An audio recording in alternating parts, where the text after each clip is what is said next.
All right, we are live. Let me know if you can hear me and all that good stuff. Let me turn this music down real quick. But we should be live now. How's everybody doing tonight? It's Monday, doing a surprise stream celebration, you know. Just won YCS Indianapolis. I am on fucking cloud nine, even though I still have not slept since the Sunday that I woke up to win the YCS. I still have not been to bed yet. So I'm running on absolute fumes, but I'm just empowered right now, on the high of that win. Like I still just feel absolutely crazy. So thank you guys for everyone who said congratulations to me. Everyone who's been supporting the podcast, supporting the YouTube channel. I love every single one of you. You guys know that our community is just very special here, and thank you guys for helping us build it. Yeah, I'm really excited. We got another congrats. Yeah, it's been it's been a crazy almost 2 days now. Like I still can't believe that I won another YCS. That just feels so cool. Like, oh, but yeah, I'm on cloud nine. Oh, we got Ronak round one versus Bazaar, who actually won one of our bigger tournaments. I think like 2 months ago, the Edison Elementals tournament. He won with Earth. You were only allowed to use one attribute, and he won it with Earth. This is a regular Edison tournament, though. This is just like celebration. We have a $180 prize pool tonight, just by the way, because we got a huge donation from Bazaar. He gave $60 to the prize pool, and I'm doubling the prize pool of all the entrants. So, yeah, tonight is pretty lit. Let me just put that in the thing.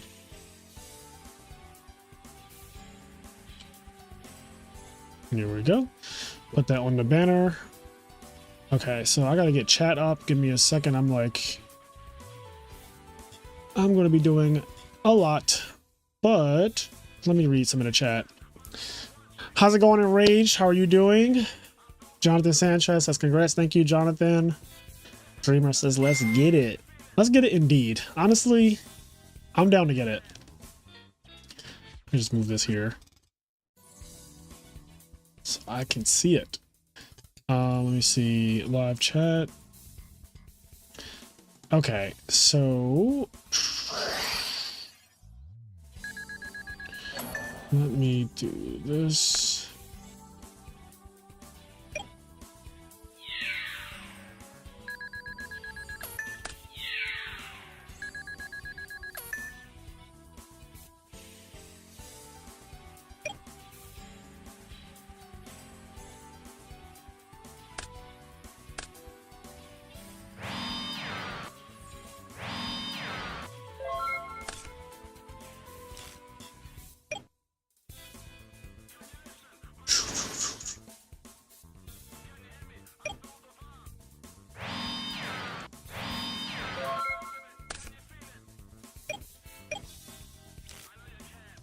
Okay. So where are we at? Congrats, dude. Loud and clear. Jet lag. Take your ass to bed. Crackhead energy. Definitely crackhead energy over here right now. Congratulations, Frazier. I'm fucking dead. Today was tough. I'm here for the vibes. Congrats again, Captain. It's even crazy that it was basically an actual YCS. People can't even say it was just some side of it. Like, nah, that shit was 11 rounds. Yeah, it was absolutely insane. I had to play 11 rounds total. Me and Oscar Zelaya, two YCS champions in the finals, is just, I mean, it had all the makings of a YCS. Like, what more can you ask for, right? Like, you got two really good players in the finals, two really good decks, Hero Frog versus Value Turbo. Yeah, the guy who I played at top 8, he got second last year at the YCS, so that was also something. Late entry with a round 1 loss. Hell yeah. Roll on the Machina Frog Heat. It was 8 rounds and then top cut, not 11. Correct. Congrats again on the win. By the way, sounds like the finals versus Oscar was hell of a match. Yeah, the finals was crazy. So Konami recorded the finals, and I assume that is going to go up on YouTube. At least that's what I was told. So we'll see what happens with that. But from what I understand, yeah, that is how that worked. So let me just do this real quick. Okay, so where were we at? Where were we at? Did you keep the JD? No, the JD got sold pretty quickly, I would say. I did not keep the JD, no. Which you will hear about in the podcast, but I did sell it for $6,000. But yeah, the podcast, I recorded a podcast with Sizzle, aka Sackphase, aka Eric Shen, that was 3 hours long. We actually just finished recording that like a half hour ago. So that will be going on Patreon very soon. And yeah, so definitely look forward to that coming out on Patreon. Let's see. Congrats again on a win, by the way. Okay, so yeah, Oscar, and congrats King. I heard 11, my bad. Main event was 11. I scrubbed out and blinged out my deck. That's always great. I love a blinged out deck. Oh my god, there's so many comments. Okay. First, congrats on first place. Thank you. How are you alive? I still don't get it. I don't know how I'm alive either, Sackphase. I'm just running on the high of the YCS. I can ask for a back-to-back. I mean, I'm going to nationals, so I'm the reigning champion. I will be in Austin. I wasn't sure if I was going to go. I actually started to have second thoughts about going before I won the YCS. Now that I won the YCS, the reigning champ has to show up, right? The reigning champ has to show up. Get some sleep, dog. I absolutely will get some sleep tonight. Frazier, congrats on your win. I'm so excited for you. Thank you, King Vegeta. Can we ride if they don't post it? That round 1 pairing was insane. Yeah, I played the winner of the last YCS, Eric Shen, round 1, which was crazy. That was the way my tournament started, like immediately. Would you have kept it if it was an Absolute Zero or Caius? If it was Absolute Zero, I definitely would have kept it. I think Absolute Zero, if they ever do that, will be the biggest giant card that they have made for the Ultimate Time Wizard so far. That would be the absolute biggest one. I think that could easily be like 10k or more if they do Absolute Zero. I would have also kept it if it was like Necro Valley or like a Gravekeeper of some sort, like anything that was like significant to me. Judgment Dragon, while I do love Judgment Dragon, it is not a card that has any strong resemblance to me. Like I don't think I've ever topped with JD in my deck. Like in all of the times that I've played Yu-Gi-Oh, I don't think I have a top under my name with Judgment Dragon. Now Silverman he won his first YCS with Judgment Dragon. And there's a lot of other people who like, you know, love JD and everything like that. I've been on the opposite side of JD most of my Yu-Gi-Oh career, so. But the JD was insane. I mean, JD is one of the most iconic Yu-Gi-Oh cards. Like pretty much everyone who's played Yu-Gi-Oh knows about Judgment Dragon, right? Also, isn't it getting support in a modern set? Like, isn't there a baby JD coming out? So Konami, they're cooking. They know what they're doing. You like my Patreon name? Yeah, your Patreon name is Unhinged Enraged. Edison Club says, can't wait for the podcast. What was your hardest match? My hardest match was top 4 against Dimitri. I realized when I was playing him, and also after like talking to him and just the way he thinks, I realized that he is one of the best players in Edison format easily. And I think he is the best deck builder in Edison format too. Yeah, I played him in top 4, and I think that whoever won our match was going to win the tournament. Like I think he also would have won the finals because I think Hero Frogs beats Value Turbo if you play it correctly. What was that noise? Oh, thank you, Andrea, for subscribing. But yeah, my hardest match was the only Hero Frog mirror match I had the entire tournament, and that was top 4. That was the hardest match for sure. Another hard match though, round 8, I played against Chaos Fairies, and I lost game 1, and this was like to decide who goes to top cut. And I obviously am very scared of Christia decks because I'm playing Hero Frogs. I have a pretty good side deck against it, but I still was like very afraid, and losing game 1 also doesn't feel good. And I won the die roll and I lost game 1, which was wild, but I ended up backdoor winning and getting in the top 8. And then the rest is history. As you know, I played Hero Beat in top 8. Then I played a Hero Frog mirror match in top 4. And then I played Oscar Zia on Value Turbo in the finals. And I played against 5 Value Turbo in the fucking tournament. 5 Value Turbo decks, bro. I played Value Turbo like every other round or multiple rounds in a row. It was insane. Like, so much Value Turbo. I played against 5 of them.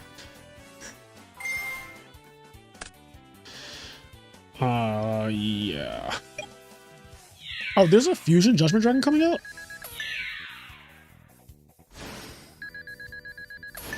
Frazier, a real one. Congrats, OG. Thank you so much. Lil Pipe, Sack Phase, will you keep Dark Magician? I absolutely will keep Dark Magician until somebody offers me like an outrageous amount for it. But I would keep Dark Magician, yes. Do they do Edison at all YCS now? Yes, they do. Did you feel different going into this event? So when Eric won YCS Raleigh last month, he said to me, you, Beast Mode, and a True Hero need to win. And that made me like super motivated to actually like do it. So yes, I went into this tournament really wanting to win. And sure, I wanted to win in the past, but like this was when I like really, you know, I really wanted it. I said it multiple times to people before the tournament and during the tournament. I was like, I really want to win. I really want to win this one. The JD is an excellent giant card to have, like one of the most iconic cards you could own. Also, it went to a great owner, so I'm happy about that as well. What was your loss in Swiss? So I lost one round to Value. So I played 5 Value. I played against 5 Value decks, and I lost to one of them, and I beat the other 4. And the 4 that I beat are like one of them is Eric Shen, one of them is Sackface, aka Sizzle, and the other one is Oscar Zelaya, who's a 2-time YCS champion as well, right? So that like the values were coming at me. They were coming at me crazy. Let's see who else is playing. I think OG is playing Hydro Pump, this is also a huge match. Oh god, Hydro Pump is playing Blackwings. I am so not used to him playing this again.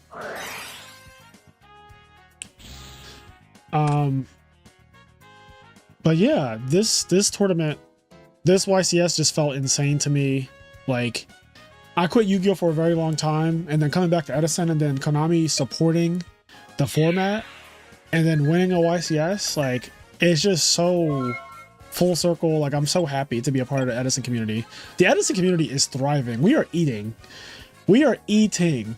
Also, can we talk about how many content creators have won YCSs now? Like, Oscar Zelaya is a content creator. He's a Yu-Gi tuber. Sackface, Sizzle, Eric Shen, content creator, Yu-Gi tuber. And then me, obviously, also a content creator now. Like, why are all the content creators just winning the tournaments? This is crazy.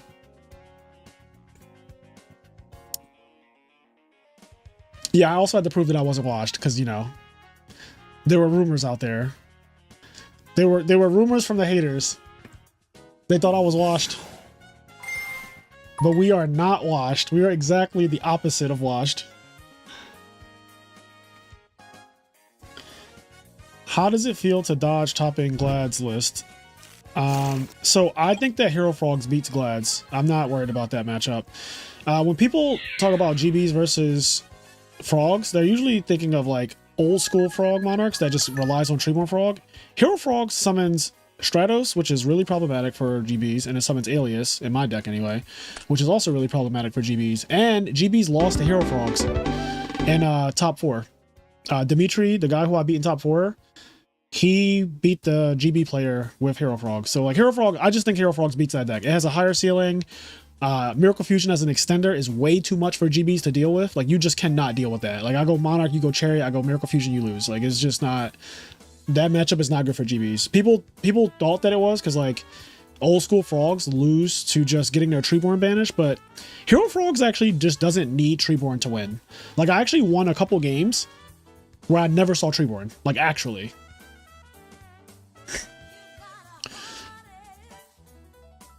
Congrats on the win, man. I was expecting you to play Amaryllis. Yeah, the way I lost with Amaryllis in that tournament that I topped with the 3 Titanials in my hand, I just didn't want that to be my story and in Indianapolis. I did not want that to be my fate. So I went back to my main deck. My main deck is obviously Hero Frogs, right? Like, I've topped so many events with Hero Frogs at this point, and yeah, it's my main deck. So if I really want to win the tournament, that's the deck that I'm playing. If you see me playing anything that's not Hero Frogs, I'm having fun. Yeah, Oscar's my homie. We play 2 to 3 locals a week together. Wouldn't be where I am now without him. Long time coming since Nats. Value was also your savior. Bro, you are high on life and it shows. How many former YCS entered the Edison tournament?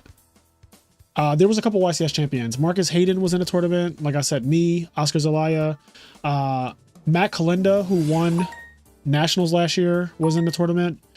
I'm missing hella people, I'm sure. Like, sorry if I'm forgetting some of the names, but there was a lot of people who have topped YCSs and a lot of people who have won YCSs in the tournament.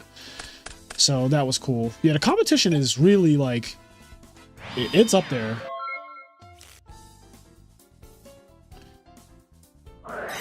YCS champions. I never had any doubts. Damn, is it time for right now? Content creator error. Sack phase, I felt that. Also played through Edison back in the day. Congrats to your win. Thank you, Andrea. Do you think you can transfer your skills to modern?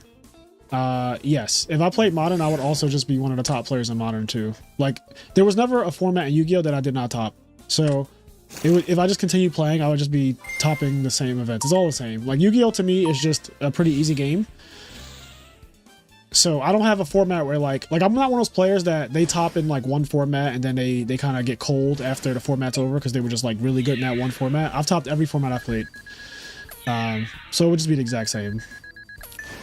Alias is an FTK plus CT mirror. Yeah, like, yeah, GBs is not a problem. Like, obviously GBs can win, but they need to draw very well to beat Hero Frogs. YCS Indy last year was around 120 players. Now it was 200 players. Yeah, the total number of players I think for this time was like 198. So basically 200 people. We had 8 rounds of Swiss, 3 rounds of Top Cut, 11 rounds total. I played all 11 rounds. Only lost one of them. Crazy to even hear that you thought you might be washed. It was only a matter of time. Yep. I mean, this tournament, man, it was so good. It's so nice to just like prove all the haters wrong. Like, they're just sick. Like, they just have to hold that. They just have to absolutely hold that. Like, oh, it feels so good. It just feels so good. Even though I am tired as hell technically, but now that I'm here with you guys, I feel so energized again. Oh, the Vindication is absolutely amazing quest. Like, they just have to eat crow and not DD Crow. I'm getting messages on my phone. My phone has been blowing up nonstop, literally since yesterday. Like, yeah, it's been crazy. It's been absolutely crazy. I've got my flight from Indianapolis to Philadelphia was at 5 a.m. Right? So honestly, after the YCS, like, we went out to eat.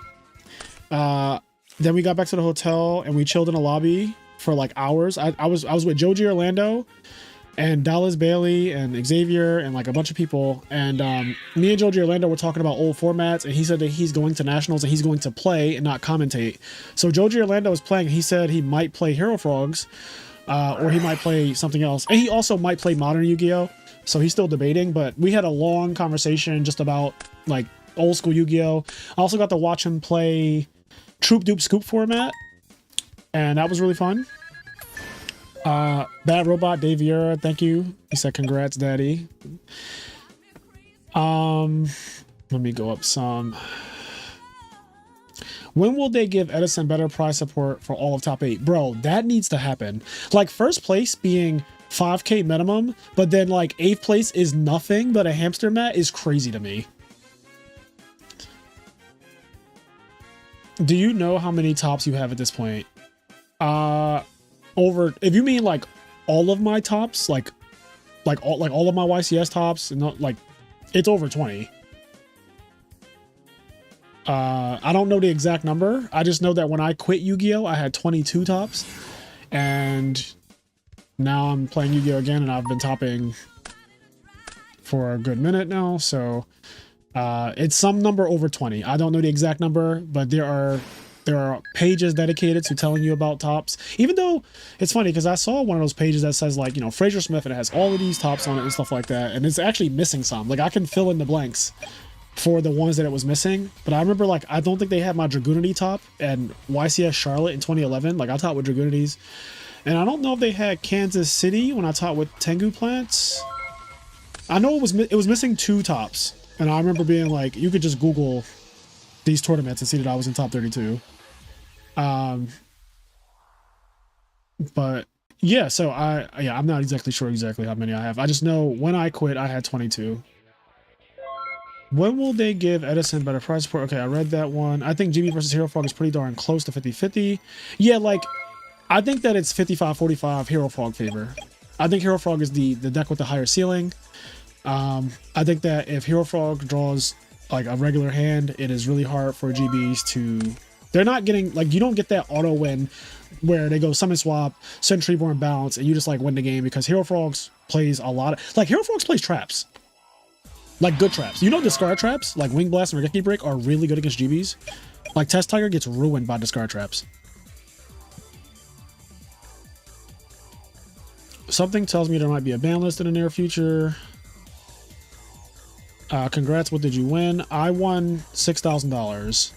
Now, all we need is for Team ARG to win the next 3v3 time visit event. That would be nice. What did you do to prep for this tournament? I really didn't do anything. I was supposed to play test against OG, and we just never did it.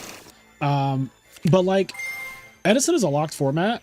So to me, I've already played the deck like Hero Frogs when I topped Richmond and when I topped Nationals, and I know how to play the deck, right? And the format doesn't change for real.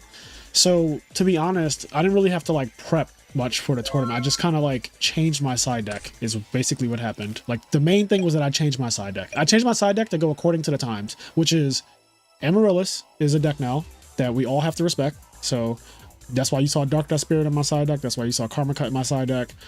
3 DD Crows, stuff like that. So I'll put respect on Amaryllis. I'll put respect on like Christius Warren. Just like my side deck is basically to deal with the new ignorant decks. And I did play against Amaryllis and I did win against it.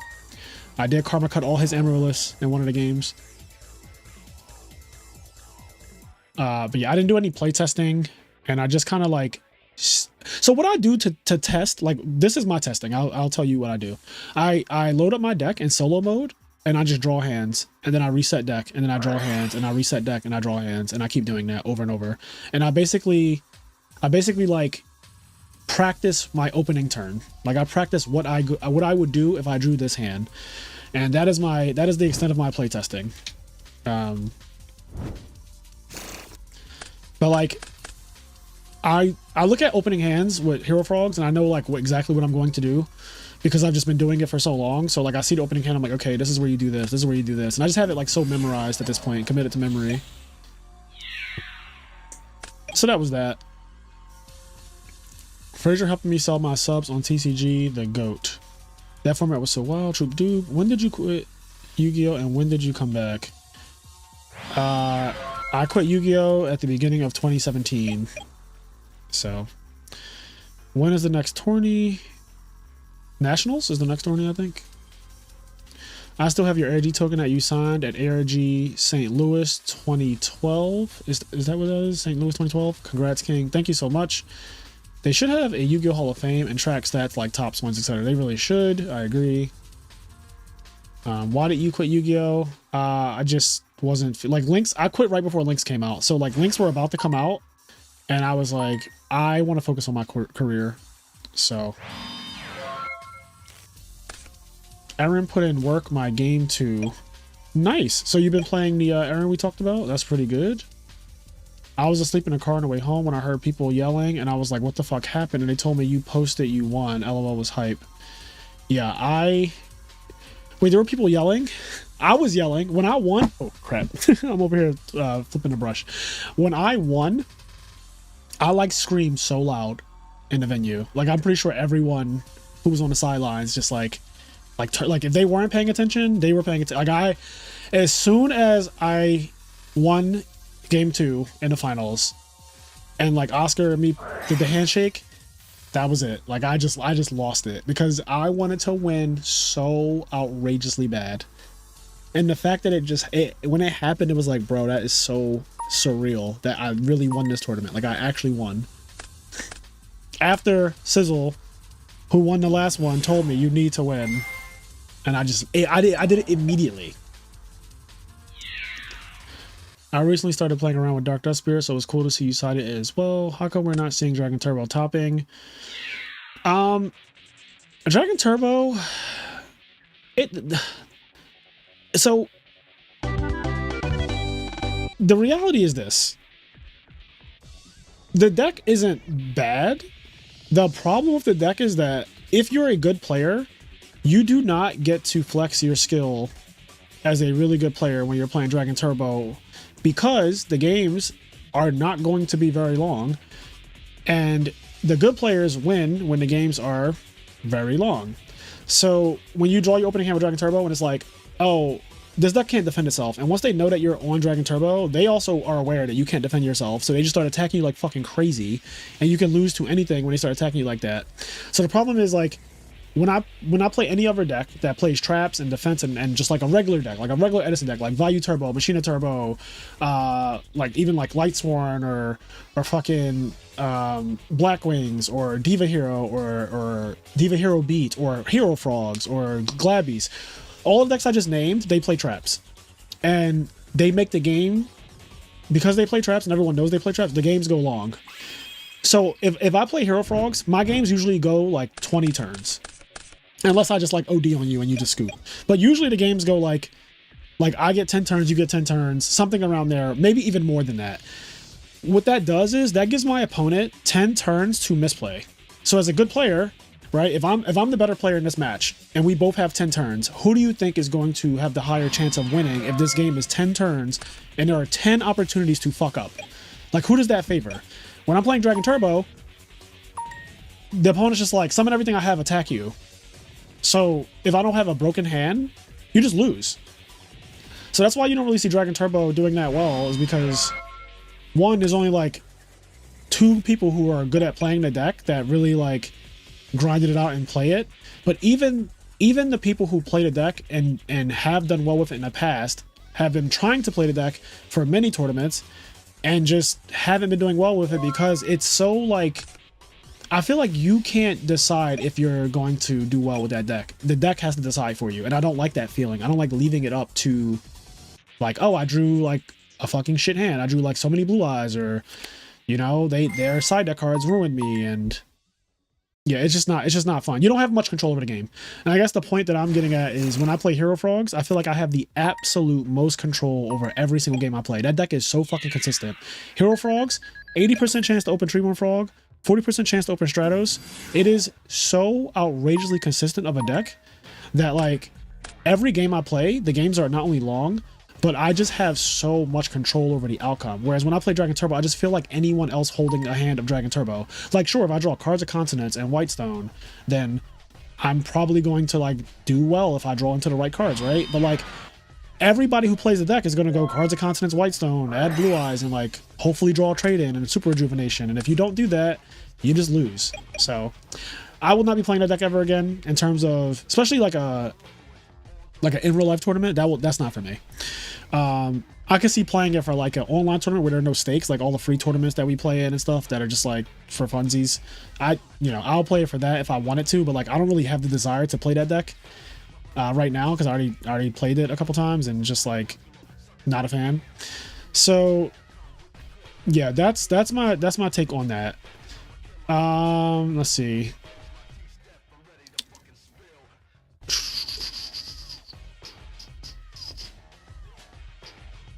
Do you have any problems with Hobby League Dark Dust Spirit? No.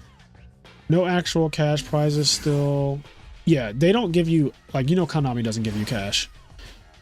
Well done, thank you. According to your Yu-Gi wiki page, you have 16 tops, but I can even tell there are missing ones and it hasn't been updated since 2016. Yeah, like 16 is 6 short of how many I had when I quit.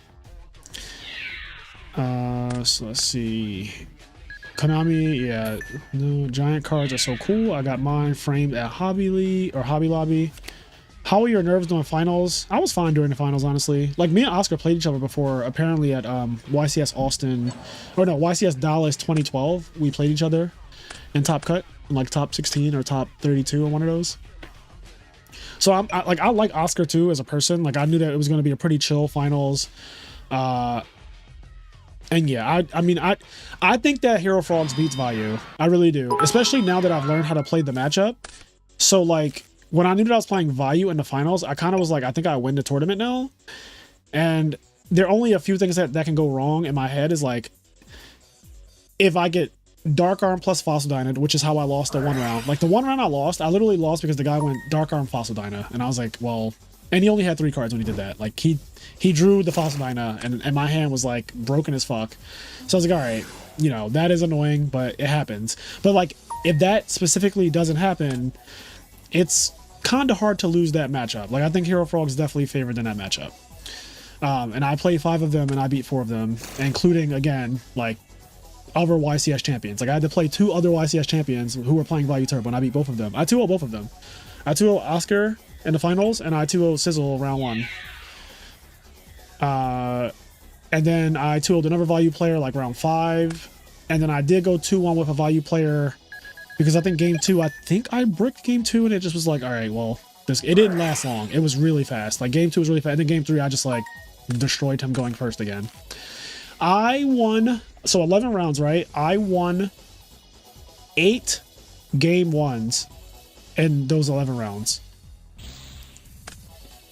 So just to give you an idea of how strong like Hero Frogs is, game 1, I won 8 out of 11 game 1s, which means that most matches I was going into game 3 going first, which I think is a extremely strong position for Hero Frogs to be in, especially because I play Future Fusion and Dandelion, and those cards like turn 1 are ridiculous. What was the other thing I was going to say? So yeah, really strong deck game 1. 8 out of 11. I won 8 out of 11 game 1s, which is huge. The only game 1s I lost was the round that I lost. The one round that I lost that game 1. I lost game 1 to Fairies round 8. And I lost game 1 of top 4 to the Hero Frog mirror match. Those are the only game 1s that I lost. But I won game 1 against every other person I played. So the other 8 people, I won game 1 in the finals. I won game 1 round 2. Let's see, round 3, I 2-0 Blackwings round 3. I 2-0 Value round 5. I 2-1 Value round 6. I played against Blackwings round 7, and I beat him game 1 as well. Yeah, and then, yeah, so... And I won game 1, top 8. I lost the die roll in top 8 against Diva Hero Beat, and I still won game 1. Yeah, so I won a lot of game 1s, which is what my deck is designed to do. Also, fun fact, because I taught YCS Richmond last year, and people might not know this, but I also won every game 1 at YCS Richmond that I played. Like every single round of YCS Richmond, I won game 1. All around the Swiss, and even in top 8, I won game 1. And it doesn't matter if I win the die roll or not. Like, I just won every game 1 regard. Like, the die roll did not matter. Neither did it matter in Indy. Like, I had a very even spread of die roll wins and losses. Like, it was just like, all right, I lose this one, I win this one. I lost, like I said, I lost the die roll in top 8 in Indianapolis. Then I lost the die roll in top 8 and top 4. I won a die roll in the finals. Yeah. So I had a pretty even spread of just like die rolls in general. Like, I think it was probably like 6 losses, 5 wins or something like that. Like, I don't recall it being like skewed one way or the other.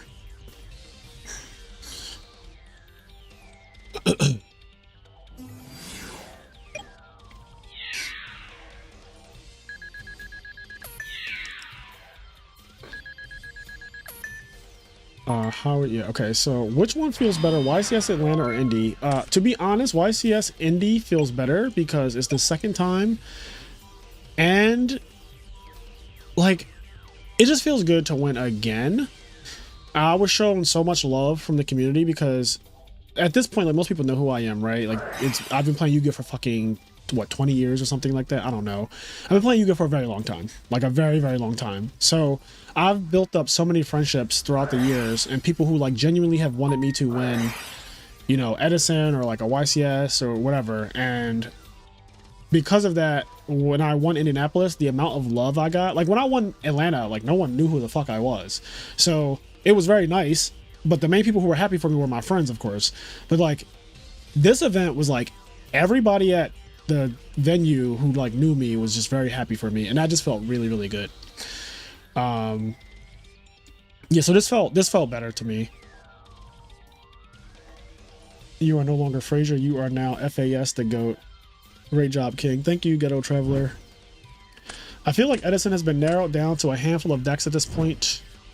I don't know if that's true though. Like, because you look at Edison tournaments, you have Amaryllis, you have Hero Frogs, you have Spirit Frogs, you have Mausoleum Frogs, you have Glad Beast, that plays heroes like Hero Signal, stuff like that.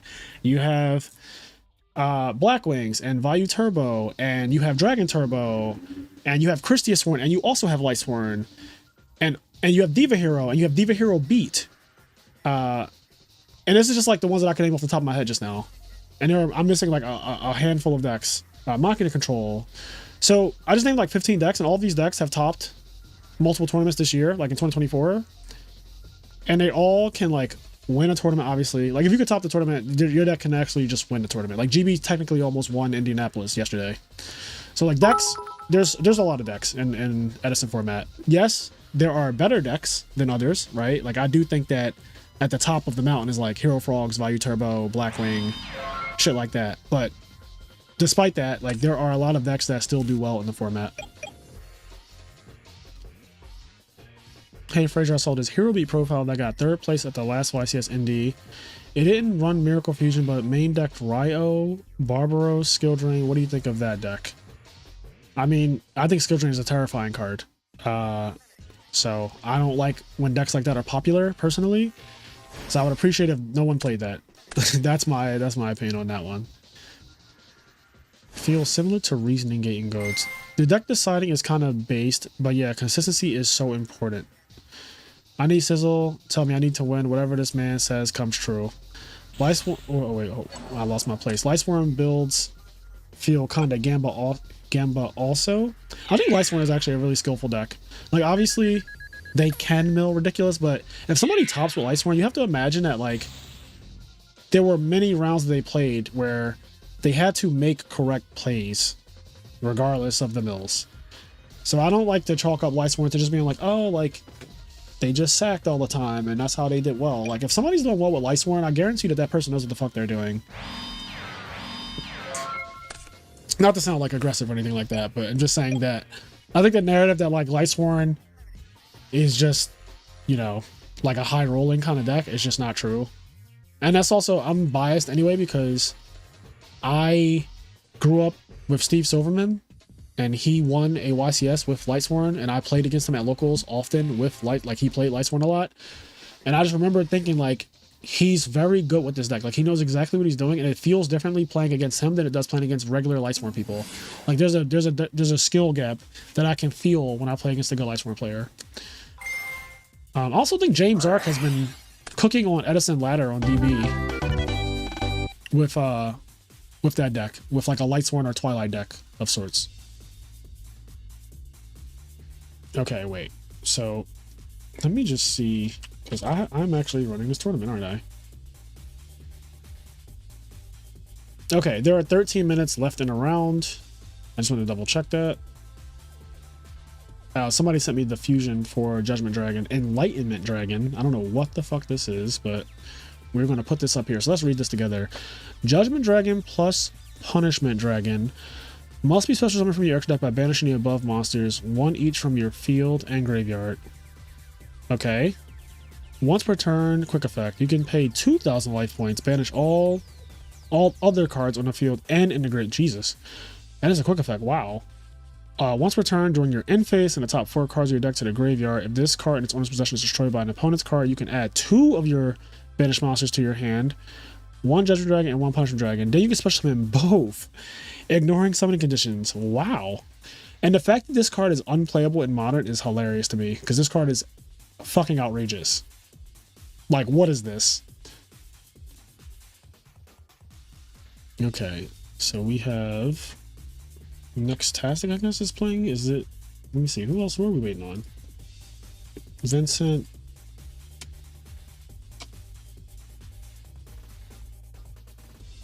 Alright, give me a sec. Let me see. Where is...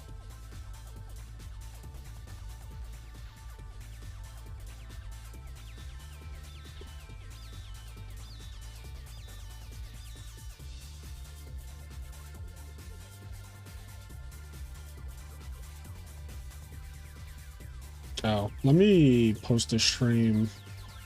Copy link, put it in the announcements.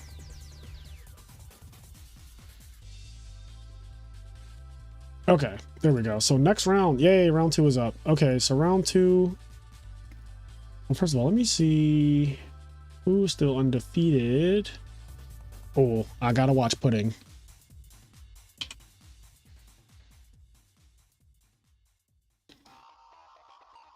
Who's he playing against? Who is he playing against? Okay, MV.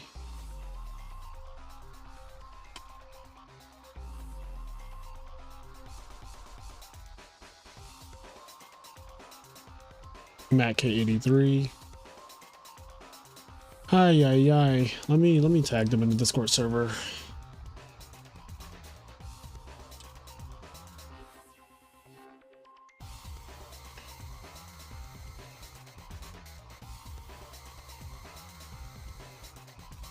This tournament's for $180, by the way. Like the one that we're currently watching. Oh, God. Somebody just... There's a lot happening.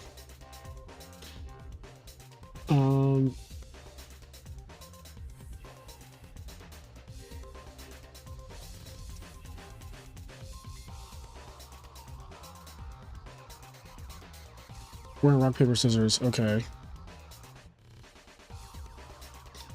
Here we go. So this is the next match. Okay, now that I have that up, let me go back to chat. I'm sure I missed a ton. All right.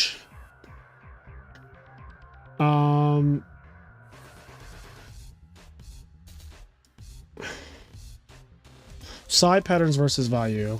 I'm not going to get into that right now. But that is something that I will discuss in a video soon. Do you think Hero Frog is the most consistent deck in Edison?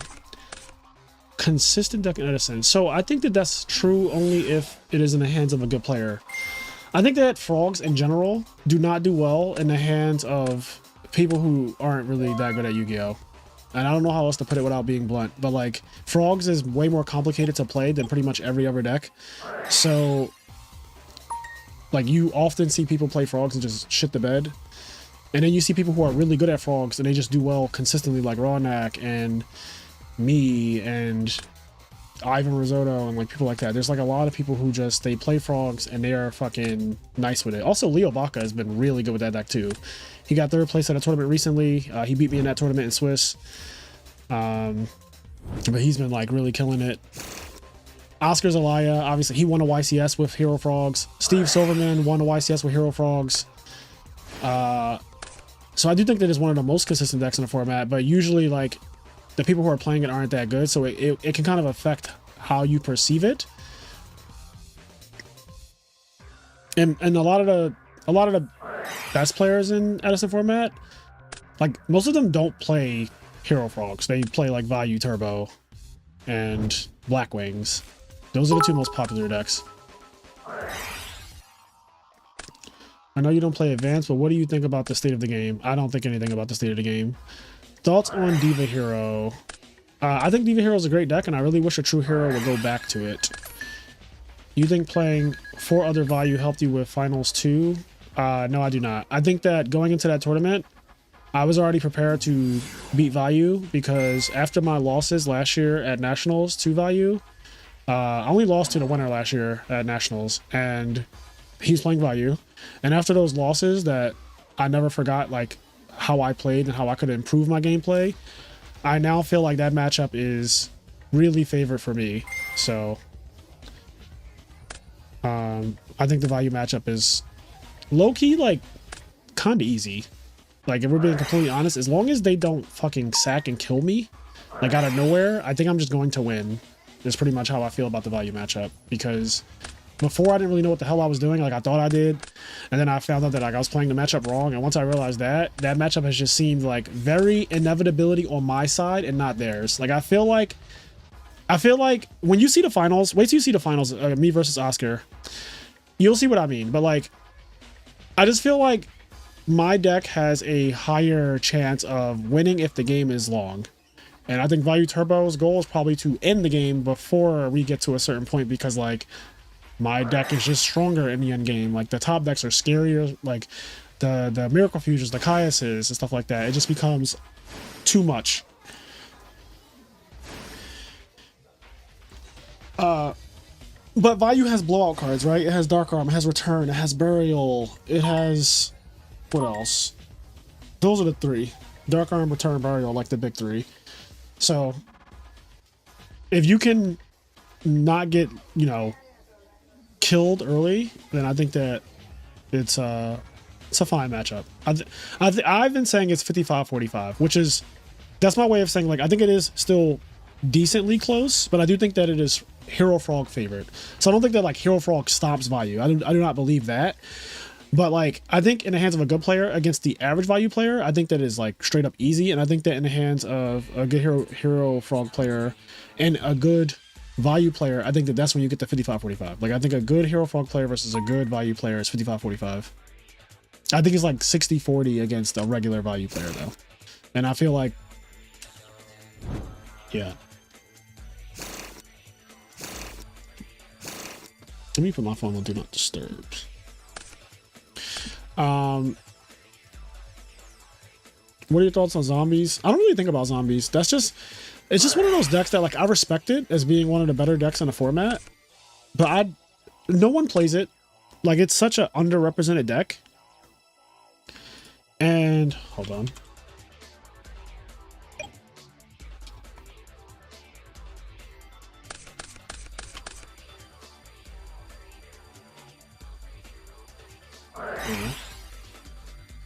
I forgot to do this.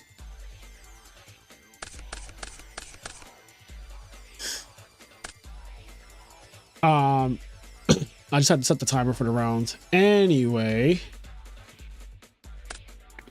top 8 was stacked. I knew at least something about all 8 players and was actively rooting for like 4 of y'all to win.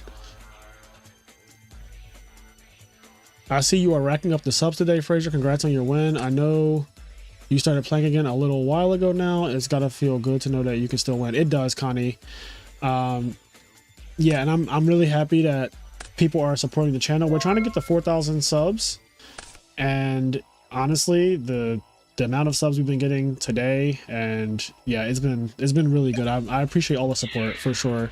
Also, I'll be doing, I mentioned this before, but I will be doing a giveaway. I'll be giving away the hamster mat that I got for winning YCS Indianapolis as one of my prizes. I also got some other mats too, which I'll probably go downstairs and grab at some point and show you guys on stream.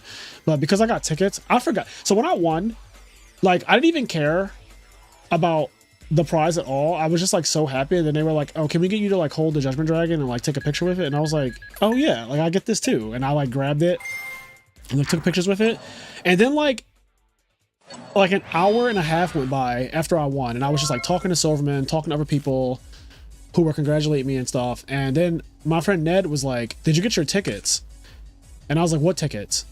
And he's like, you get tickets because you like, you know, you like played in a tournament and you won a lot of rounds, so you get tickets or whatever. And I was like, oh, well, they didn't give me any tickets. They just gave me the Judgment Dragon and the mat, the hamster mat. And he was like, no, you get tickets. And so I was like, can you walk me over to the prize booth thing?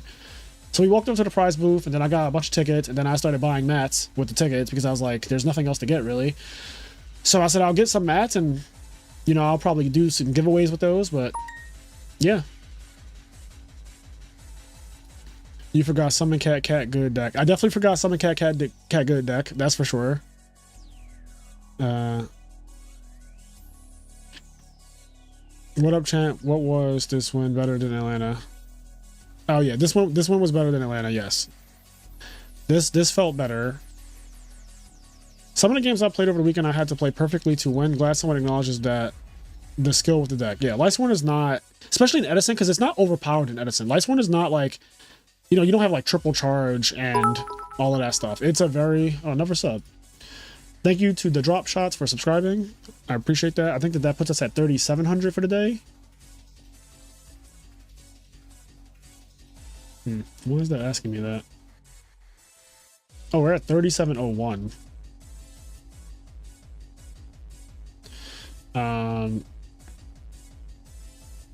So funny, swear I was about to hit you up for the list before you won. Guess I don't have to now. It's sad that power creep is so bad. A card like Enlightenment Dragon is ass. Yeah, that is very telling to me. Like the fact that people are like, this card isn't even really good is wild. Like that's wild. Sometimes I read modern cards and I just laugh because they're so ridiculous, like in terms of power level, like they're so outrageously powerful, and then people are like, that card's not good. And I'm just like, that's just okay. They're just like, that card's not playable. Like it's not good, it's not playable. It's actually just kind of filth.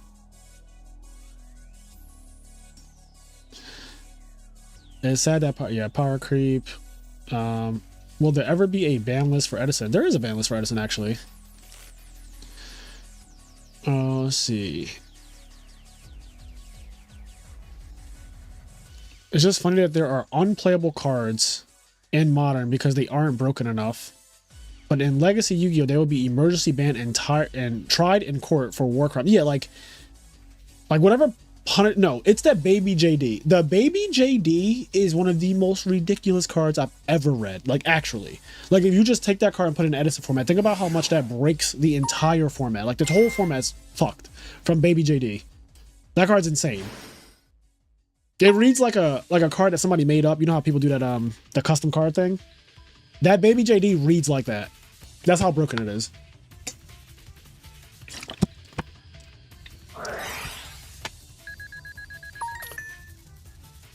Well done, Frazier. Thank you, Victor. Congrats, Frazier. Thank you, ICBB. You and Oscar went crazy. Yeah, I was the only person that could stop Oscar from going back to back.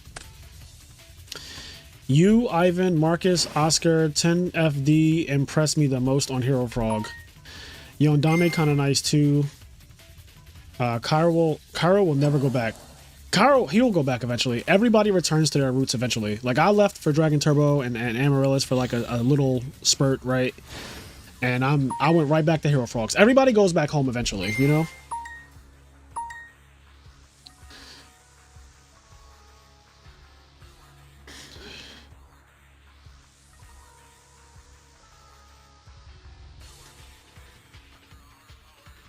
I find myself getting killed early by value more often than I would like as Hero Frogs. Interesting. I do not have that same problem. There's a lot of 55-45 matchups Edison. I agree with the Hydro. I think that Edison, the reason why Edison is such an enjoyable format and why it's such a like kind of swingy format too is because so many matchups are that close. Like we're playing a format where the matchups are usually pretty close. And obviously, yes, there are some matchups that are like, this is a bad matchup. Like Hero Beat versus Frogs is usually like, you know, Frogs favored. But it's not like Hero Beat can't beat you. You know what I mean? Like Hero Beat can definitely still beat Frogs. It's just that it is Frog favored. Like I think Blackwings beats Frogs, especially if they draw Whirlwind. But just because of how fast they can put out damage, I think that Blackwings is really good against Frogs. But I don't think it's like, I don't think it's more than 55-45. Like I think it's very close. And that's why I sided triple Dust Tornado at Indianapolis, because I really wanted to make sure that we play a game without Whirlwinds. Like I want to play you straight up. I think my deck is better if we just play straight up. So that was my goal. Also, that play that Crippled Thumb just did was fucking nice.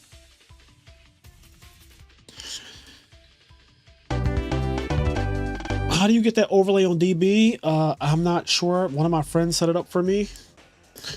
Pack said, congratulations. And Rich Peacock, if I win the mat, I'm gonna need you and Kenny to sign it.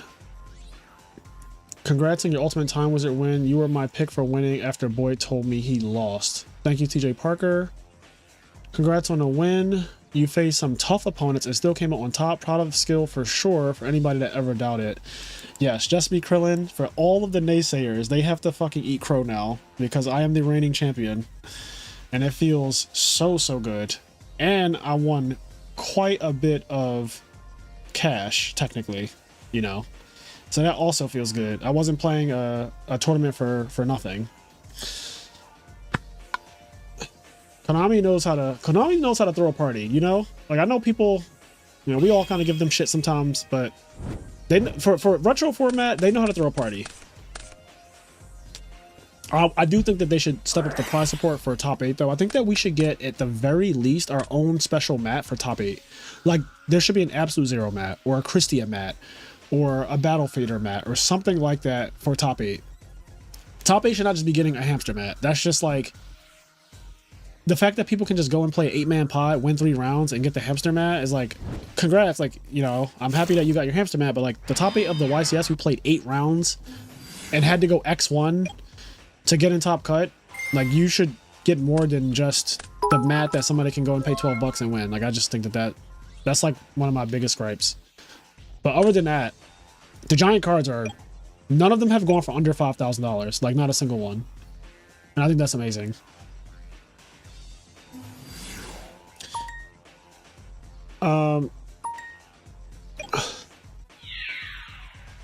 Oscar was on double oppression main, by the way, and the only value player to top. Interesting how that has kind of gone full circle. Yeah, so when I played Oscar in game 1, he did have oppression, actually. I didn't know that he played 2 of it, though, in the main deck. But he definitely did draw oppression against me in game 1. I remember seeing it. I think he had it in game 2 as well, but in both games, I got rid of it. I play Oscar all the time at my locals. Good player. Machina versus Frogs feels Machina favorite in my opinion. Does it really? You think that Machina feels favored against Frogs? I feel the exact opposite. What do you think about Blackwing versus Frogs? I said that already. What's the worst matchup for Frogs? Probably Blackwing. Lila didn't mill. They're gonna have to worry about that. I can't be bothered.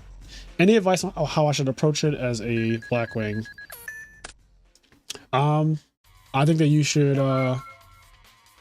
you know, I really don't have advice on how you should approach it as a Blackwing player, to be honest. Like, I think that you have to watch replays of the good Blackwing players and study how they win. That's the best advice I can give you. I'm not your resident Blackwing player, so, you know, that's just not my, forte. I know how to play Blackwings. I can play Blackwings really well, but I also feel like no offense, but like Blackwings is such an easy deck to play, and just attack. Like, that's the best advice I can give you. You know, attack. But you probably should study some replays of the top Blackwing players.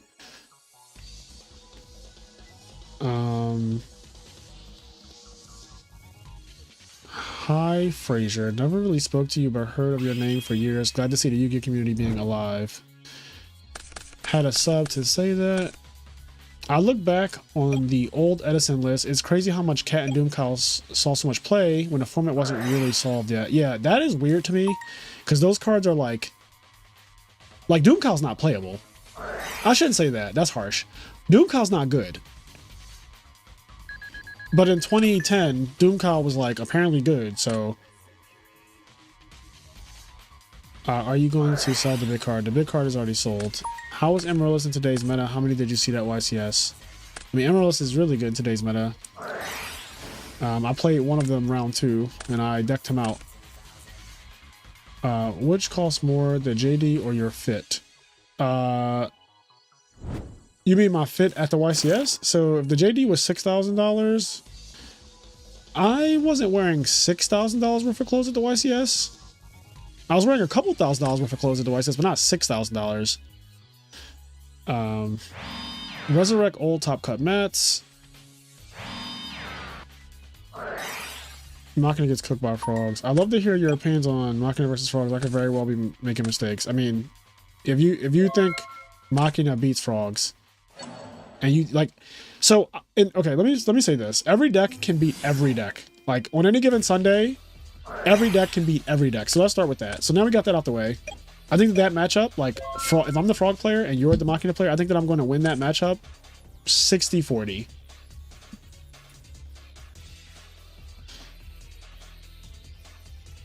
Let's see. Looking forward to listening to the Sizzle Frazier podcast. Yeah, the Sizzle podcast will be out. So for Patreon, it'll be out probably tonight. But for the regular listeners of the podcast, it won't be out until next week.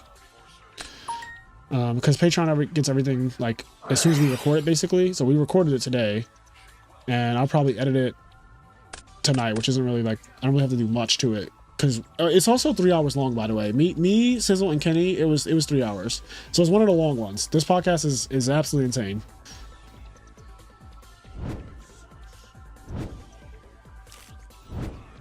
I think Turbo Pack being an ultra I guess I gave people incentive to use it since it was the first printing in TCG. Wait, what are we talking about? What card are we talking about here? Turbo Pack being an ultra. Yeah, I don't really know what's being said there. Do you still work at your career? Doom call. Party members eating good right now. Yeah, party members have been eating good. Literally since the party members are where it's at. Party members and main characters.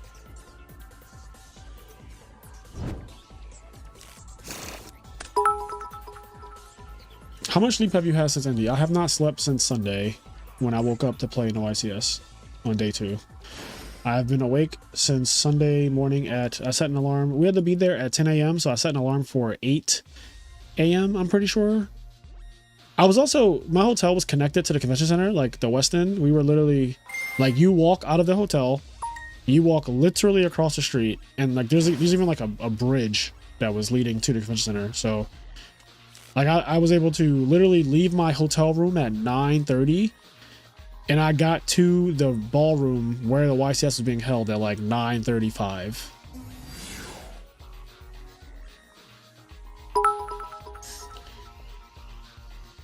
Value not winning another tournament felt good. There was some fear of me that Edison would go down the same path as GOAT.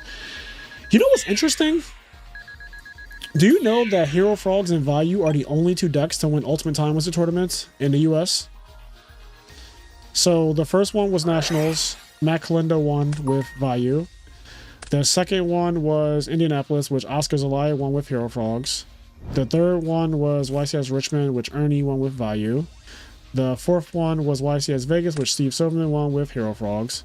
The fifth one was YCS Raleigh, which Eric Shen won with Value. And the last one was me, YCS Indianapolis, who won with Hero Frogs. Do you see the pattern here? I think there's a pattern.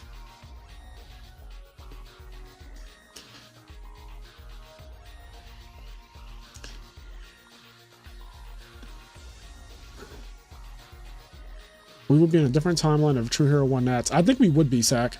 I literally think that Matt winning Nationals last year, like, set up the future to be so value dominant.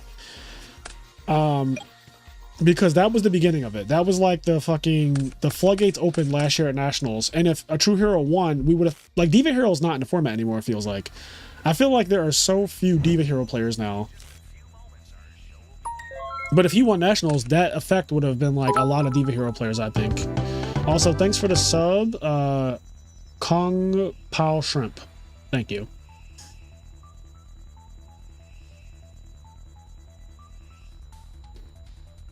Crippled Thumbs wins. Value Turbo. Undefeated. Scoreboard. Okay. Who else is playing? Who else is playing as? Undefeated.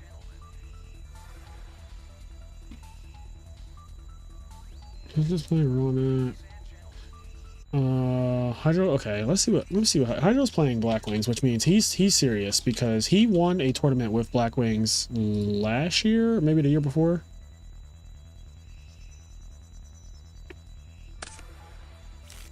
Let him cook.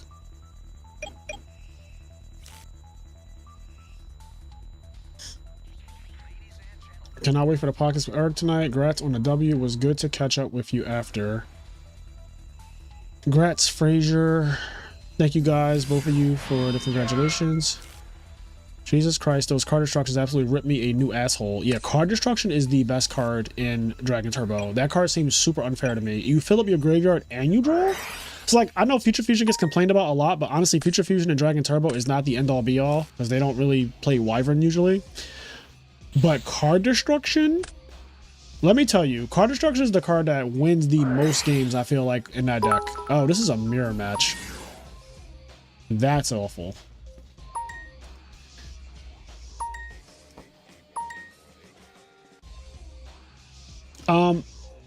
Pascal, you might need to side deck Herald of Greenlight. I don't know if anyone's like done that, but maybe that could like help.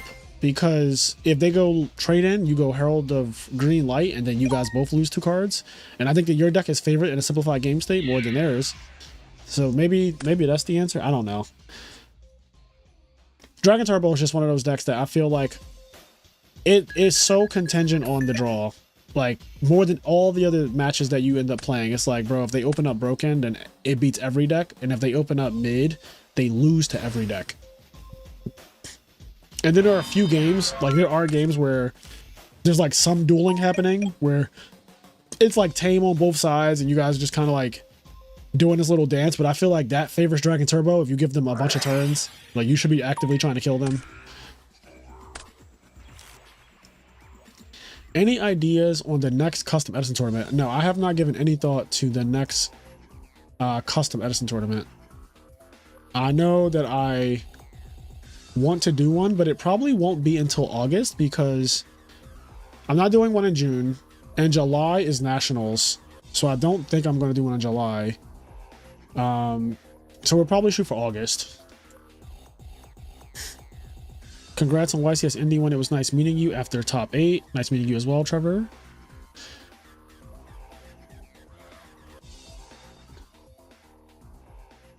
Not gonna lie, glad Diva Hero is not in the format. Deck's a block of cheese. Also, congrats. Thank you, Deck Armed. What's a block of cheese mean? No, I'm missing the plot with that one. Yeah, Herald of Green is fire against dragons. Stop giving ideas. If they open good enough, they just win. What do you think is the best zombie deck? The one that impressed me the most, honestly, is the one that James Ark played with Ultimate Offering. And then I think Beast Mode topped a couple tournaments with it as well. So if you haven't seen it yet, go on Beast Mode's channel. But I really, really, really like the zombie deck that plays the Ultimate Offering that plays like 20 traps or some shit. Like I really like that deck. I think that deck favors like a really good player, and coincidentally, the only two people I've ever seen played it and do well with it are James Ark and Beast Mode, and those are two of the best players in the format.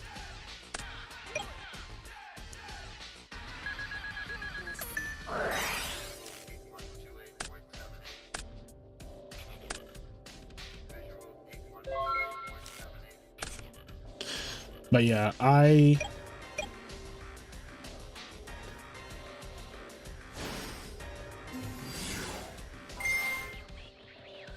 what Edison deck has the best representation to topping ratio? I don't have those stats.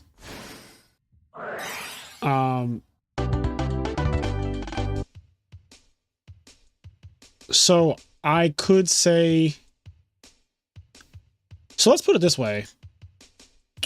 At last year's Nationals, there were 3 Hero Frog decks in top 8. And that was the most represented deck in top 8. And then at YCS Indy yesterday, there were 3 Hero Frog decks in top 8. But when I walked around the room to see like how many people were playing Hero Frogs and any of these tournaments at Nationals and at Indy, there weren't many people actually playing the deck. So off the top of my head, I'm going to say that Hero Frogs is really, really fucking good for the people who are good at the game and play it. It does really well in terms of representation. Like I don't think that many people are playing Hero Frogs, and I think that the amount of people who top with Hero Frogs is pretty decent. And again, it's the only deck besides Value that's ever won an Ultimate Time Wizard tournament over here.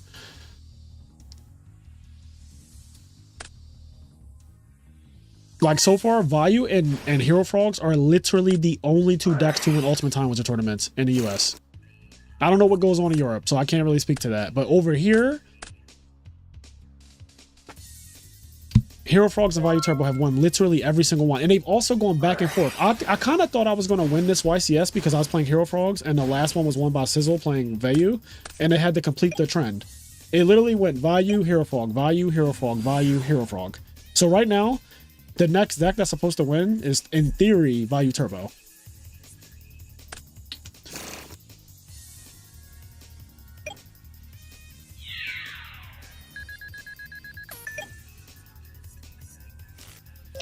Is the JD money going to the IMNerd Studio Apartment Fund? I don't know what the Studio Apartment Fund is.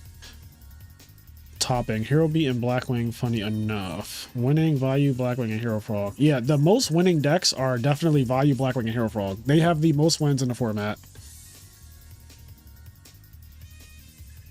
And it's crazy because Hero Frog is the newest of all of the decks. And it has a lot of wins now. Like Hero Frogs has, I don't think people talk about it enough, but Hero Frogs has a lot of fucking wins.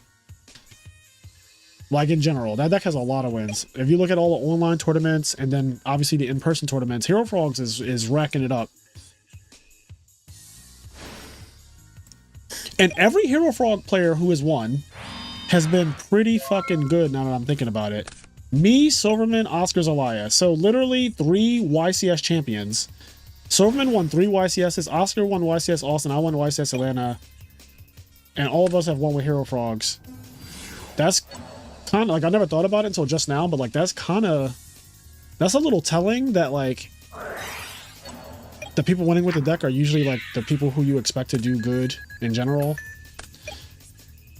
That also kind of helps me to have confirmation bias about that deck being good in the hands of a good player and not that good when a good player doesn't play it.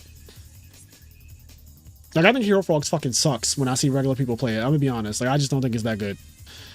I see people play it and I'm like, that play is just wrong. And now it's when you mess up with the deck, and obviously I'm not perfect, so I'm not saying that like I play literally perfect all the time, but like when I do see people play it and they mess up, it's bad, and it literally ripple affects the entire duel to be like, now you're in a situation that you were never supposed to be in, and I don't even know how to navigate out of it because how did we get here type of vibe. You need Snack stats chart. Yeah, Snack is really good with the numbers. I am not the statistics person in the community. That is not my forte.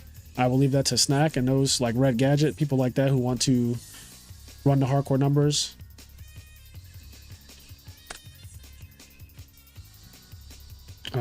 Oscar also won an ARG. Oh, nice. I did not know that. Out of all the major Edison tournaments, Value had like a crazy conversion rate, like 1 of every 3 Viro Turbo decks that top won the event they played in. Team BVIR, congrats on your win. You are with no doubt my favorite Yu-Gi-Oh celebrity for the simple fact that you won a YCS with my favorite deck. Wish the best luck in everything you do. Thank you so much. I really appreciate you saying that. And I assume that you mean I won with your favorite deck being Gravekeepers?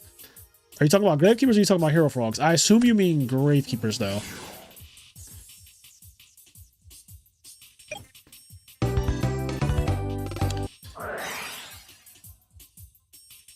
Ronak is what is he playing? Like what this man, he is just insane. Like what, not him beating on Hero Frogs in front of my face like this. What can you do? Ronak is just too good. All right, who else is playing? Damon versus Spiral. Oh my god. What the fuck happened?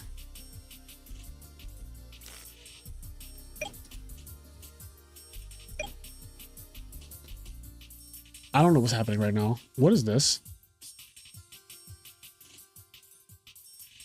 Oh god. What did I walk into, y'all? What is this? What is this? Is that a Gores token? Oh, it's probably a Gores token, right? Because it's 20. Yeah, it's a Gores token. Anyway, my brain cannot process anything right now in terms of like, if it's complicated, leave me out of it right now. My brain is fried. Playing 11 rounds of Frogs, do not recommend. Yes, GKs. Okay. Congrats on the dub again. Was nice to meet you. Keep the bodegas on for the next one. Absolutely. Thank you, Zach. Is that Zoma? Yeah, that was Zoma Spirit. You're the GK GOAT. Is that my boy, Zach? Thoughts on Flip Flop Frog? So Silverman, let me see. I have Silverman's winning deck list from YCS Vegas, and I'm pretty sure Silverman played let me just double check. I'm pretty sure Silverman played Flip Flop Frog. Yeah, Silverman side decked Flip Flop Frog. So I have been thinking about this for a while, but my problem with siding Flip Flop Frog or whatever is that obviously Deck Devastation Virus is a card. And I feel so strange siding into cards that get deck devied. I side into DD Crow, but DD Crow kind of prevents Deck Devastation Virus from even happening. Or at least it makes it harder. And it makes it very hard turn 1, because if they go for the Greffer play turn 1, I have triple Crow in my side deck. So I have a high chance of having a Crow turn 1. But And so, like citing monsters that blatantly get deck devastated, it just seems, I don't know. Now, Flip Flop Frog is really good against things like Diva Hero, right? Like it would be really good against that. Obviously, it's good against Vayu technically, but then I'm just so worried about the elephant in the room.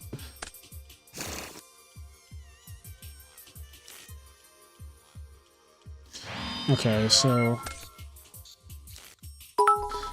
Hero Frog will establish itself as the king once sub gets reprinted. More people will become frog players and the skill level will increase big time. Yeah, that's I mean, I don't know. We will see. That I feel like it's a little hard to win with frogs or like do well with frogs. But we will see. Like, I do think that the skill level of frog players will go up once people have more access to Substitute. I don't know. I don't know if like, yeah, I don't know if it's going to become like the king of the format per se, but you know what? Like decks cycle out. They cycle, you know, they go, it's a circle of life in this format. That is the most amount of cards in play I've seen. What on earth? Yeah, that was wild. Whatever I walked into. Why is the whole field full? That was, yeah. You beat me in a locals, man, playing 3 Dust Frog. Do you know it has a fucking effect? Sackface, are you playing in this? No, Sackface, Sizzle is not in this.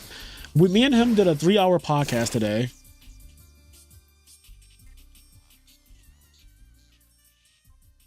I should play this Yu-Gi-Oh game someday. I just keep watching and not playing. Honestly, I love watching Yu-Gi-Oh and I do not enjoy playing Yu-Gi-Oh. Playing Yu-Gi-Oh is my least favorite part of Yu-Gi-Oh. I now really enjoy deck building and like tweaking decks. I enjoy content creation, which I never thought I would like. I enjoy spectating, like it's one of my favorite things. Commentating, like I like all of those things. I also like in real life events, like I like YCSs a lot, but I do not enjoy playing. Did you ever see a chance to Chimera Tech your opponent for free? No, there was never a time where my opponent had a Cyber Dragon and a machine. That never happened. And I do not think that that should ever happen. Did you consider signing Salvage for the Deck Devastation Virus matchup? No. Is that a thing? So, like, I get what you're saying. I'm just saying I've never heard of that one. And, yeah, I've never heard of that. But no, I never considered signing Salvage for DDV. Let's see. Can't wait for the podcast with Sackphase. You are probably the only streamer who reads every comment. Yeah, that's probably not a normal thing, is it? But I'm like, I'm a bit like high on life right now, so that's why I'm doing that.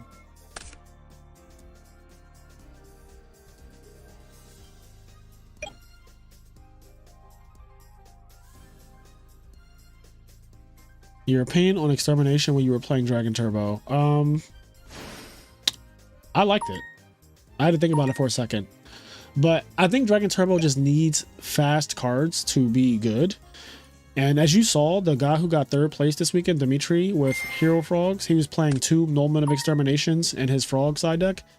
And he went undefeated in Swiss and Indianapolis. So, like, his deck was nice. Like, the Nullmen of Exterminations definitely were good. I imagine, especially going second, like if you hit pulling the rug, you never have to deal with pulling the rug for the rest of the tournament, or not tournament, but for the rest of that round or whatever. Like that's just, that card's going forever.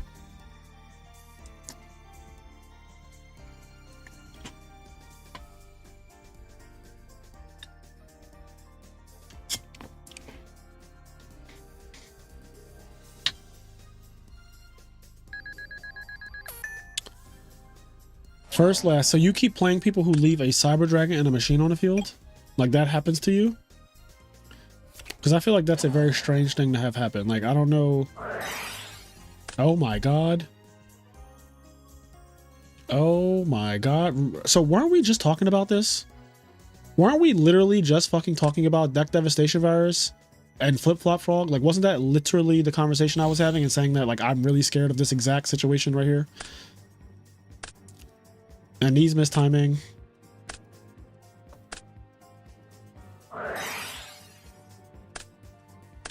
Oh my god, he lost everything. Oh my freaking god, he lost literally everything. Yo, he has nothing. That's crazy. Yeah, so I guess that answers my question about flip-flop frog.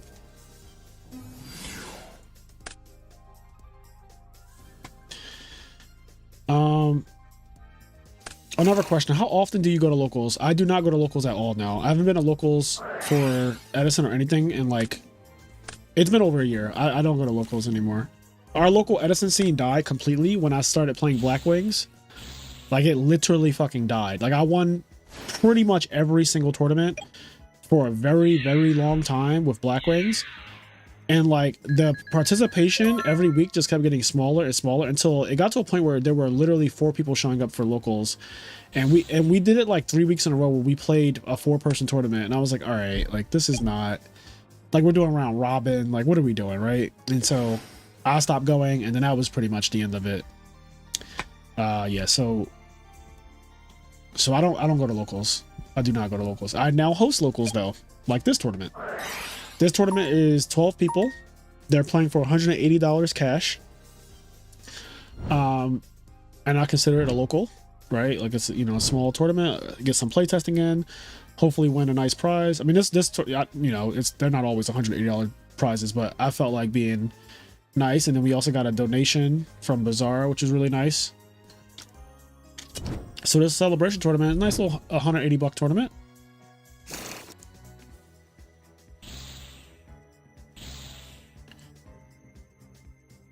I loved playing Extermination and Machina Frog because it's one of the few frog decks that are weak to Bottomless Trap Hole and Prison in addition to Rug. That's a good point. Usually Prison and Bottomless are ass against frogs, and I love when my opponent draws those cards against me. So the fact that it's good against the Machina version of frogs is interesting.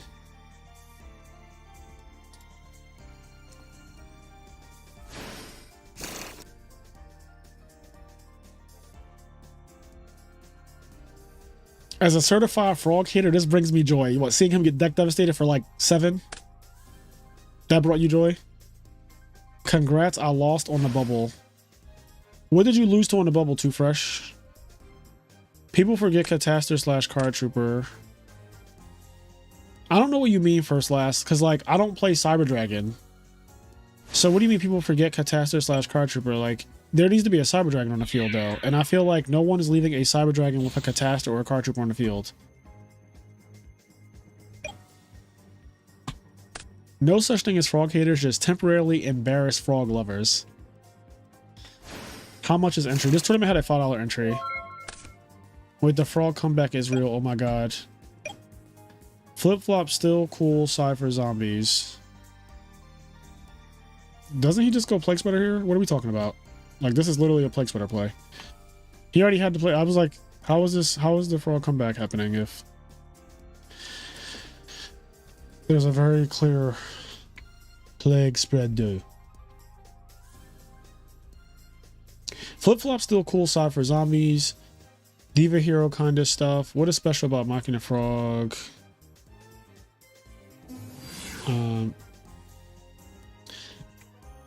Sexy end of winter. Does life get better? Man, right now I am so tired. I feel like I look horrible just because like I haven't slept in so long and my eye bags are really intense. Like I feel like I look tired basically.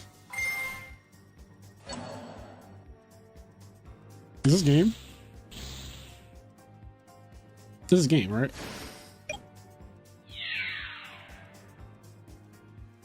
Yep, that is game. Deck Devastation for everything. I'm going to actually watch that back because I just want to see the Deck Devastation virus one more time. So we're just going to go right to game 3. I just want to see that Deck Devastation virus one more time.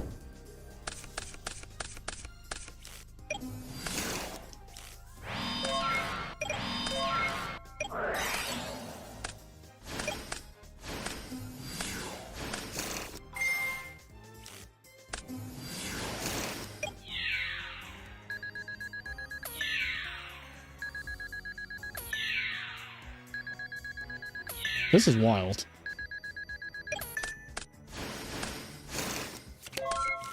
So does he just win if he leaves the big ones there or something? I'm not saying that that's right, because, you know, hindsight's 2020, but what a wild turn of events. Oh my god, he's about to lose it all, bro.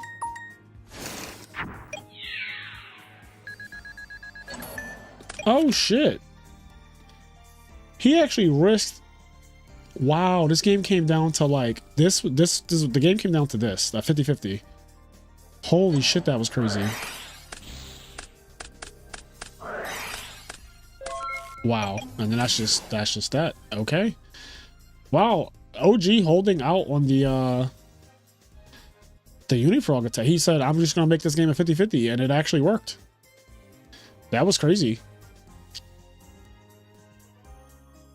I mean, OG won an RBET. He's very good at, you know, determining what plays to make in those hardcore situations like that. Because that is a hard play to say, I'm going to risk him hitting the DDV. Because I know that if I chain it to the to an activation of an effect, it'll make everything miss timing, and like I'll get rid of all his cards basically. And he put it all on that, and it actually worked. So, all right, who's still playing? Is someone still playing? Oh, round 3 is up. Nice. Nice.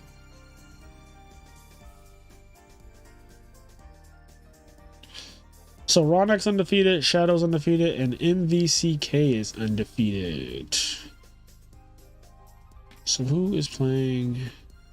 Oh, I want to see this. Ronek versus Pudding. Oh, I need to see that. So Ronek got paired down.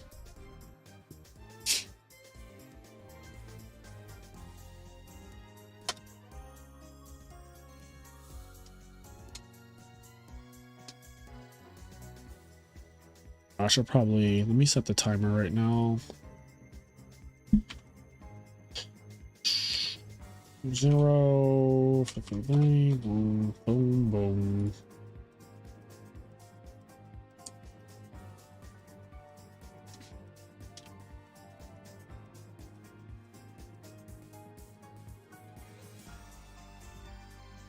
Okay, so we're in round 3. What's happening? Can I call you Rose? Can I smell like a flower?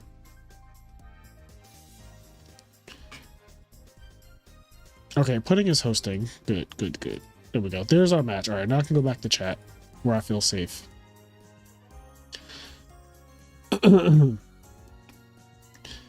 Lost to the guy that was playing Glad Beast. Took me off guard with that Reaper and Goras. Yeah, I would never expect to get Reapered in Glad Beast. You won a bad day, still a 10. Well, thank you, Sonorita Priest. I appreciate that.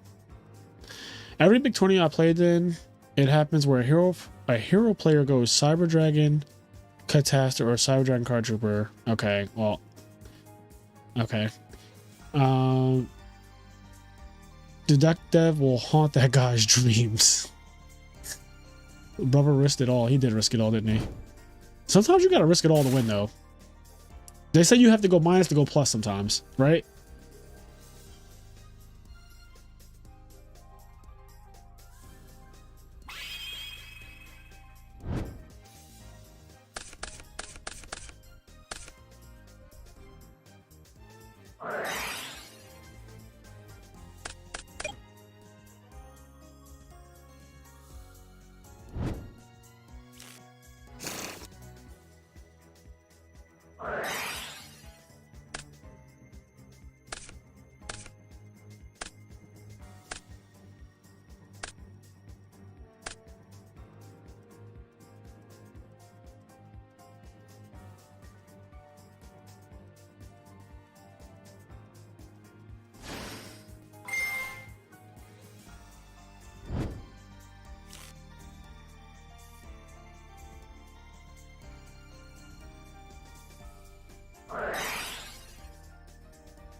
I do not double sleeve my deck now.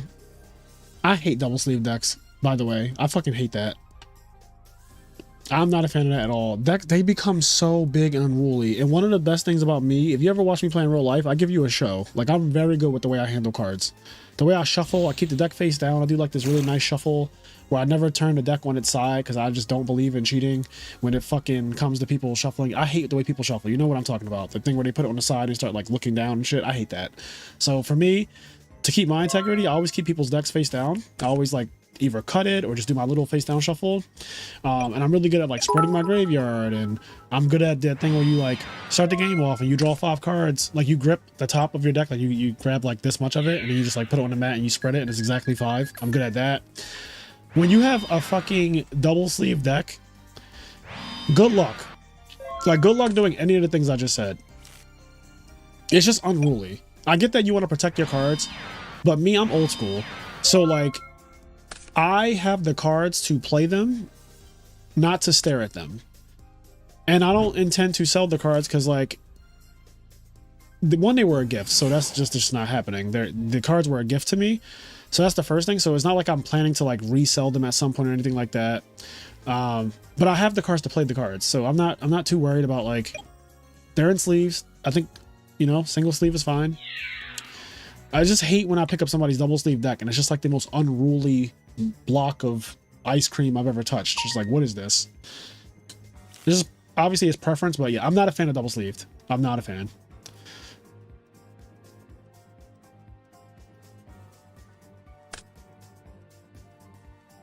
Strong as fuck opening. Yeah, this opening looks like well, you know what it looks like. I'm from the era of white PC. I got a tan reprint Sprogan and a cow case. Oh, I too am from the era of white PC. Yeah, I mean, that's, you know, that's, I used to play white PCs back in the day when they were super popular. I now don't care at all about my sleeves. Like, I just play whatever sleeves I'm given. Usually when I go to YCS's or whatever, I'm gifted a pack of sleeves and they tell me to choose one. I just say, just give me whatever. I don't care. Like, I don't care about the color. I really don't care about the brand, to be honest. It's all the same to me. Like this weekend in my frog deck, where's my frog deck? Is it here? I think it's downstairs. In my frog deck though, I use like these silver sleeves that somebody gave me, like a pack of silver dragon shields, I think.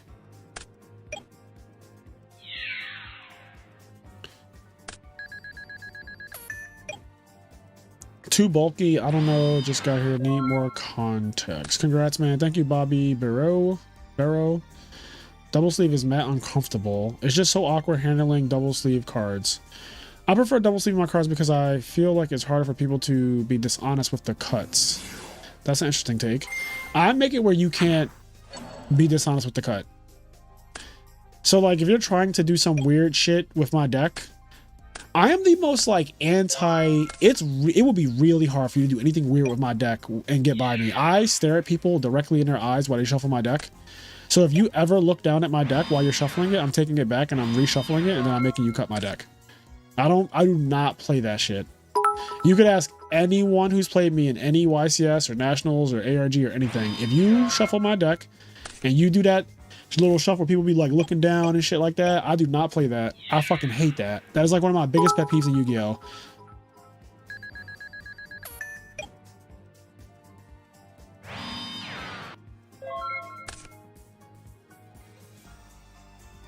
I think that like people just need to get used to watching what their opponent's doing with their deck, because people definitely cheat with their shuffles. And if you catch your opponent looking at your deck while they're shuffling, which to me, every time it happens, I'm like, this is just very obvious that you're trying to cheat. Now I just take my deck back and I go and I shuffle it back up and then I go cut. I literally look at them in their eyes and I go cut. And then they're like all fucking flustered because they're like, oh shit, he caught me. And then they cut my deck and then I take my deck back and I fucking draw my hand. Like, get out of here. I do not play that like looking down while you shuffle thing. And I take note of the players who I see doing that.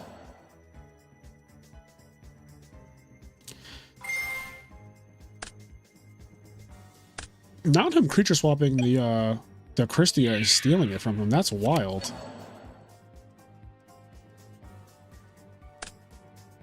So wait, he pops the Christia, she goes on top, then he mills the, okay, yep. Raw deck is insane. How did he get out of this?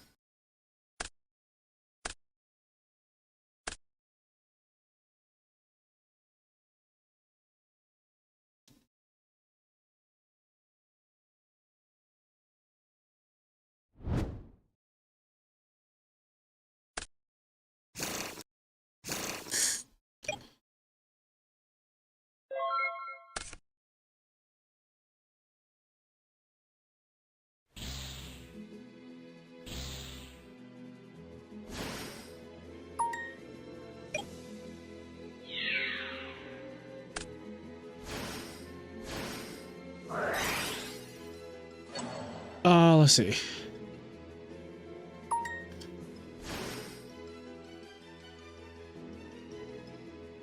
A whole bricks makes me asking questions. How many cards you play in your deck? Left mouse. Broccoli sleeves are the worst. I use the Dragon Shield sealable inner sleeves, and people don't realize my deck is double sleeved.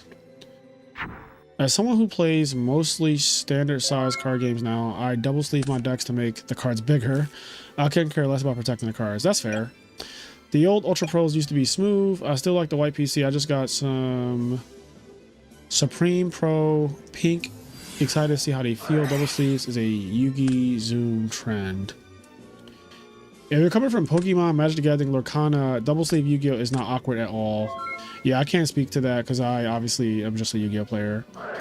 I've had people that I have had to call a judge and request my opponent cut, and I fucking shuffle.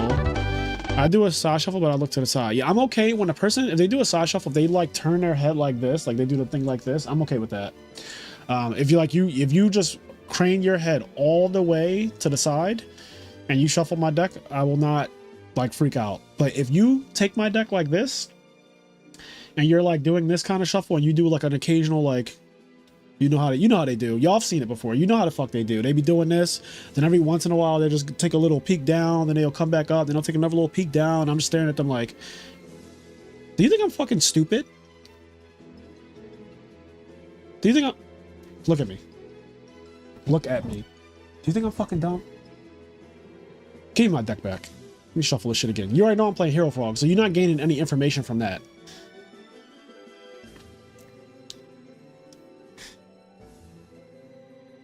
What's up, Cam? Not Cam over here dying out. Not Cam over here coming into the stream dying. Y'all know what I'm talking about though, right? Y'all know the people who do that shuffle. Y'all know exactly what I'm talking about. Don't act like y'all never seen them do it.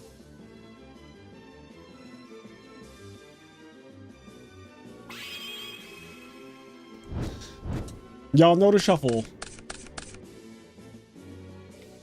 I am like the most aggressive person when people try to shuffle my deck in any weird way. I do not.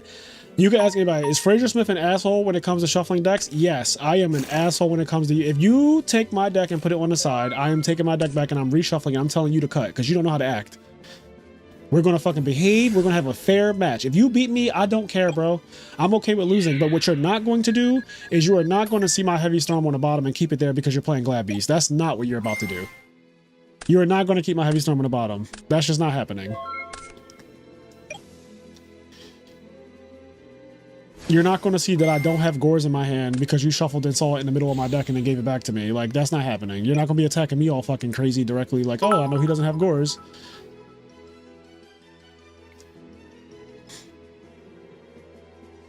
Man, we're getting... How many subs do we have today? Because it is... I'm hearing that notification thing go off a lot. Oh my god. Is that another one? Is that two of them?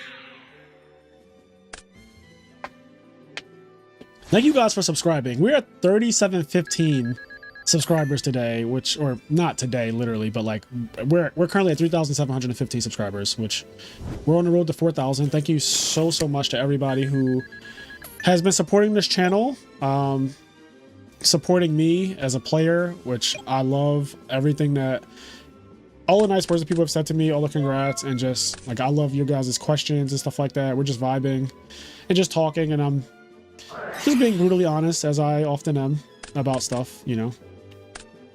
Who won game one? Who won that game? Ronick admitted defeat. Okay, he lost that game. Let's see.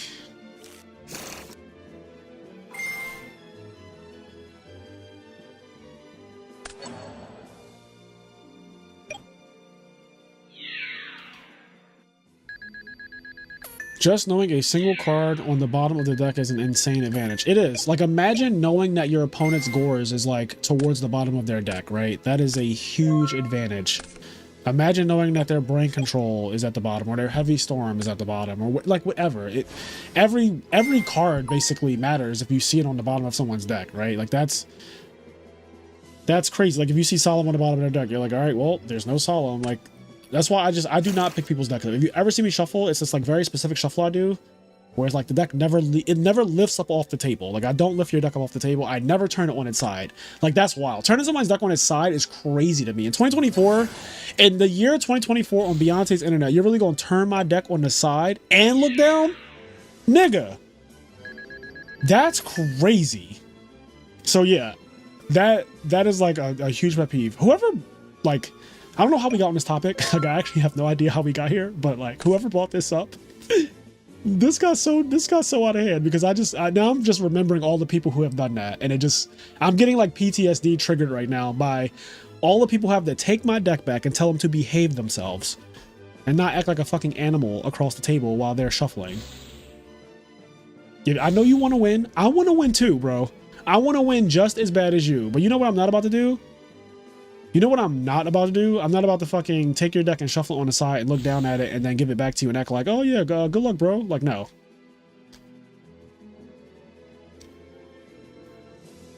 And like I said, I take note of the people who do that because I know that they're cheaters, and I just like, okay, I can't wait to play this guy. I'm gonna make this guy so fucking uncomfortable.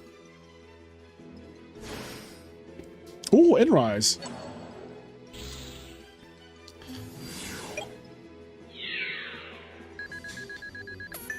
Team Galaxy 08. What's up, Team Galaxy 08? He said the GOAT. Oh, man. I love you guys. Tell me you're under 30 without telling me. I prefer double sleeves. I'm 26. Or the shit where they accidentally drop your cards.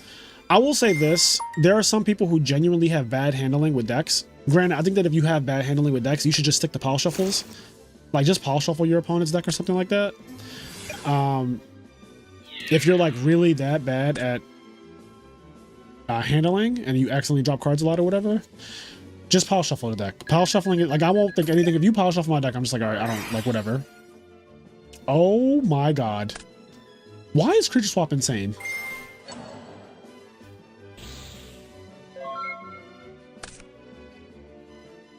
Where is the other tree bar frog at? 1, 2, 3, 4. That was exactly 4 fairies.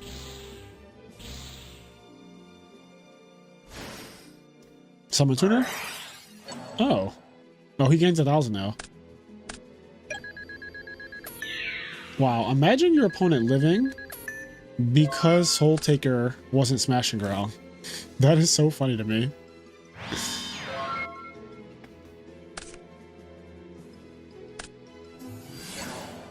Oh, why not just target itself? Alright, well, that works. Yeah, Fairies takes it. This is the deck that I featured on the channel with Pudding, and I think that this deck is actually real, and no one, of course, no one listens to me until it's too late. Like, no one listens. Like, you guys listen, but like, I try to help a lot of people. I swear I try to help, and people just don't listen to me.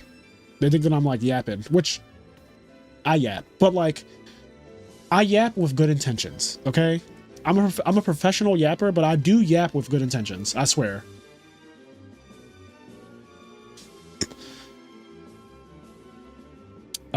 Okay, what did I want to do? I need to watch another match. I was like, I'm lost. Yo, if I just start like sleeping on the stream, like, don't be alarmed. I'm probably just really tired. Okay, so we're gonna watch OG again because why not? Actually, who's undefeated? Is the undefeated person already won?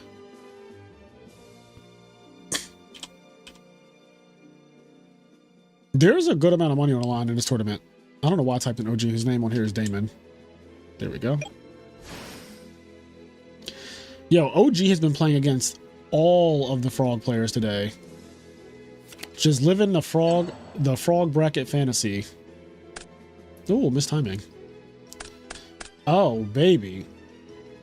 Where is the Soroka when you need one? Oh, this is game 3. And Gores is in the grave, so this is just connecting.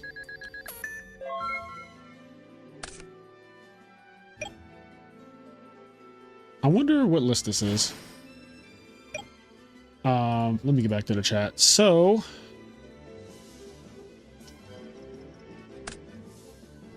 oh wow, there's a lot of shit for me to read. So, You said, so Echo said, have you ever caught someone like that and it got awkward? It didn't get awkward, it got aggressive. So I've caught people trying to cheat me with their sideways shuffle thing. I'm not going to name the names of some of the players who are actually pretty popular in general who have done that, but like there are some players who like to shuffle on the side, and when they play against me, they know, all right, this guy's not going for the shit. I'm gonna just have to, if I am going to play him, I have to just play him straight up because they know how I am. Like, I'm just not that guy. I'm not going to be nice to you if you try to cheat me. So, just keep my deck face down. Just keep it face down on the table. That's all. Like, do not look at my deck while you shuffle it. That's all I ask. I don't think that's like a crazy request, by the way. I don't think that I'm saying anything like insane. So for me, it doesn't get awkward. For them, it probably feels awkward. For me, I'm like, can you just be a human, like a person? I'm an asshole when a person asks to take back a play. If I'm in a tourney, that shit is not happening. Well, you already know my history. We're not even going to get into that. Does burial from a different dimension get under macro or defisher? Burial says put them back in the grave, I think. It says something, I think it says something about like putting the cards back in the grave. Let me check. Hold on. If I'm not mistaken, burial is worded in a way that like bypasses defisher, I think. It says return them to the grave, which is very different from, I think, sending them to the grave. But you look on edisonformat.com. They probably have an answer for you, a better answer than I. Oh, there's a Lightsworn player in this tournament. They probably have a better answer for you than me. Just saw, congrats on the YCS win. Thank you so much. Wait, what's MTG sack phase? Because there's already, I know sack phase is Eric, but what's MTG sack phase? The way Shumpeng shuffled his opponent deck in Top Cut made me nervous. I need a good job before I can financially support, but love tuning in for vids and occasional tournaments. Congrats, Frazier. Thank you so much, Kevin. There is a very prominent Yu-Gi-Oh! Pro who topped almost every event during the Teldad format who was blatantly doing the look down during shuffling. Yeah, I think I know exactly who you're talking about, Feng Shui. I've seen people only run commons, rares to prevent foil cards of similar rarity from sticking together during a shuffle. Do you think this is actually a concern? I do not think it's a concern because I think that randomizing a deck is not hard to do. Like when I grab your deck is going to be randomized, and it has nothing to do with like the rarity of your cards. Like your cards are just going to be randomized from a shuffle. Also, like if you also want to randomize your opponent's deck, just pile shuffle it. Like obviously humans are not capable of actually randomization, you know, that whole thing, but like the closest we can get to randomization is just a couple pile shuffles. Like you can just pile shuffle if you have the time or whatever, just pile shuffle it. But I'm like people's rarities, like people are like, oh, like it's a high, like that's like I'm not worried about that. I understand your concern. That is not one of my concerns.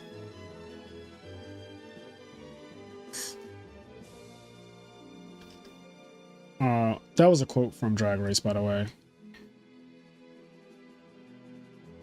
All right, so I need Ronak to report, I think. Oh wait, okay. Why is it not updated on the thing?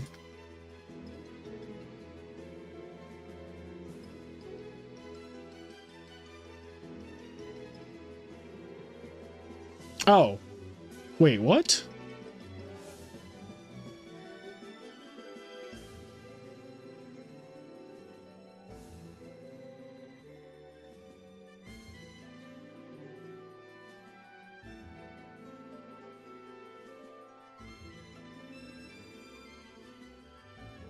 Okay, I'm just trying to figure out who's still pending.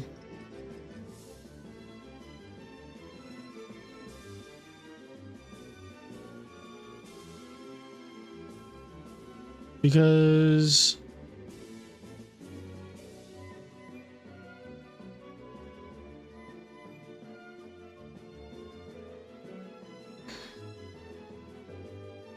yeah, I think I see what went wrong.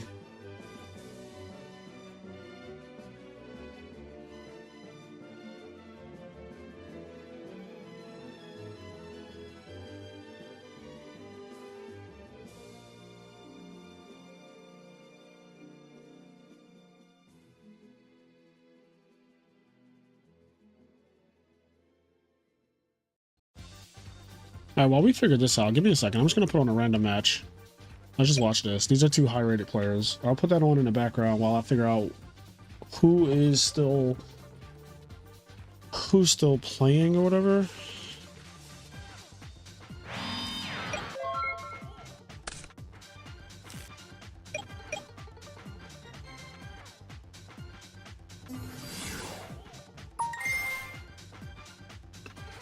More frogs.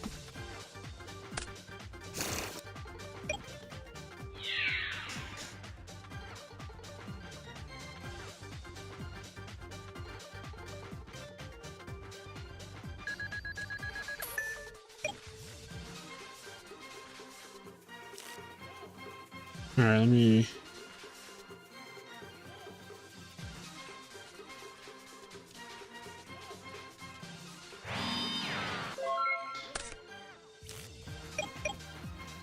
Do you have a lot of people tell you they enjoy your podcast and content? I had the most I've ever had this time, and man, it feels so good to know it makes people happy. Yeah. So at Indianapolis, I received probably the most amount of people coming up to me and telling me that they like the content. Also, pretty much all of my opponents at some point, either before the match, usually after the match, would tell me that they are a big fan and that they like the content as well. But yeah, a lot of people definitely came up to me this YCS. I signed a lot of cards. Took pictures with a couple people. It was fun. This was a fun, like, this event, especially for me, obviously, but this event was very fun.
All right, we're moving on to round 4.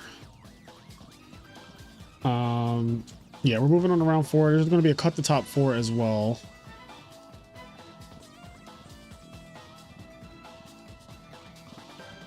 All right, let me get the hell out of here.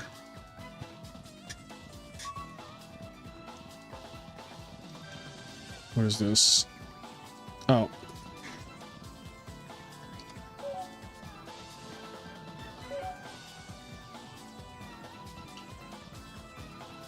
I'm good. Okay.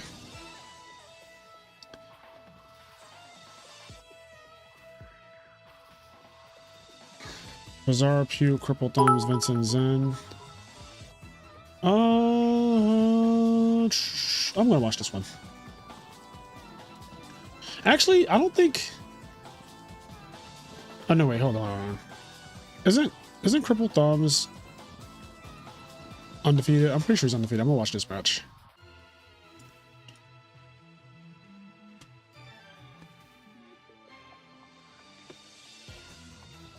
All right, $180 is on the line.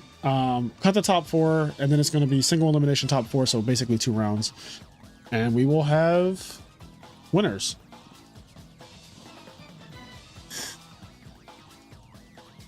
Anita Max Ween. Anita Max Ween.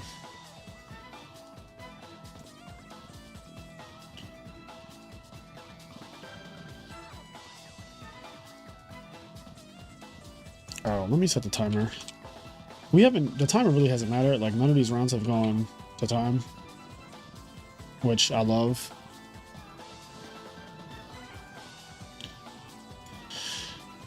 Okay, let me get back to chat.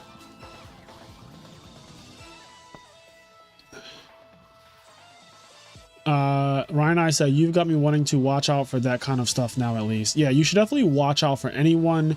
Like, I feel like the most important part of a duel for me is literally when we exchange decks. I pay the most attention when me and my opponent exchange decks. And again, if you ever watch me play, and I know a lot of you have seen me play by now, you've seen my shuffle. It is a very fucking clean shuffle. And I literally made that shuffle so that way there's no question about like what is happening. But I despise people who like, you know, do the sideways look down nonsense. I'm like, bro, it's 2024. No one is falling for that. At least not me. Like, I'm old school. I know all of the tricks. Like, I know what people have done.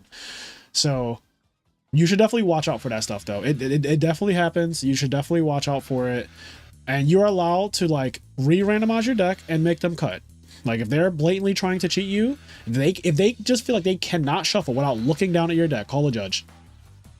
I absolutely will call a judge on my opponent. Now, granted, I haven't had to really do that because people get the idea. Like, I know what you're trying to do, and I'm not fucking falling for it. Also, like, who do you think you are?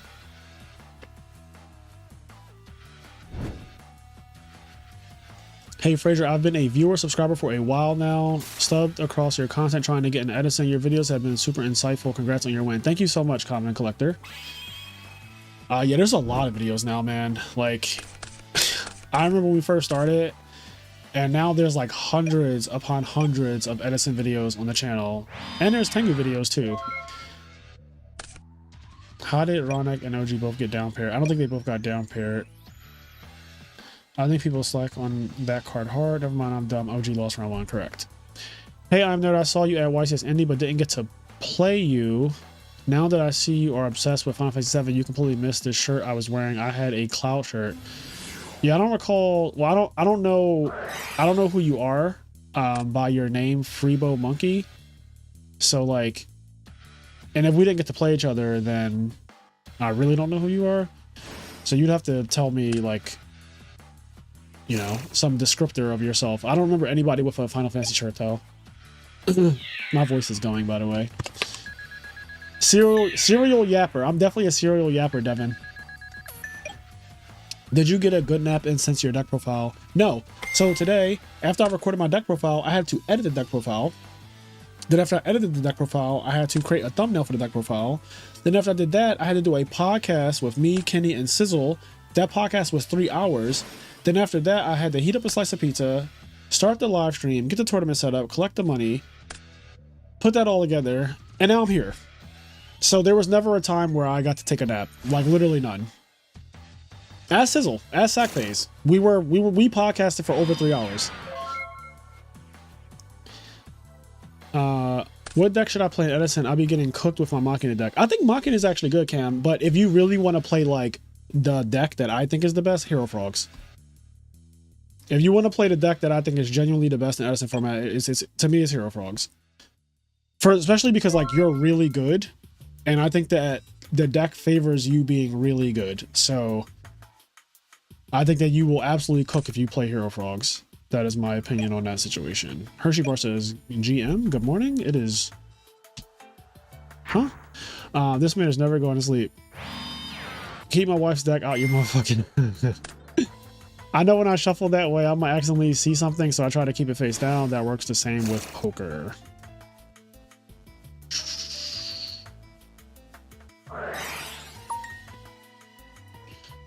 Also, congrats. Placing in graveyard is different than being sent to graveyard. Right. How do you shuffle decks? Mashing the cards together or rifle shuffling? I shuffle them. I can't really explain it, but like I take the bottom of your deck and I like move it to the top like really fast while it's face down, like on the mat. And then I take half of the deck and then I don't want to say mash. Mash makes it sound like I'm fucking destroying your cards, but I kind of mash them into each other. So that way it's like I'm bridging them basically, but not actually damaging the cards. But I like kind of squeeze the deck together and then like do a couple more of the like bottom to top, bottom to top, bottom to top. There's a video on YouTube where you can see me doing it. Hold on, let me see if I can find one of my tournaments that Big Boy Gaming, I think. PBG.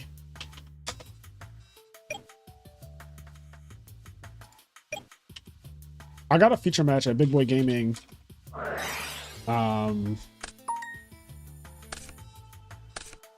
last year.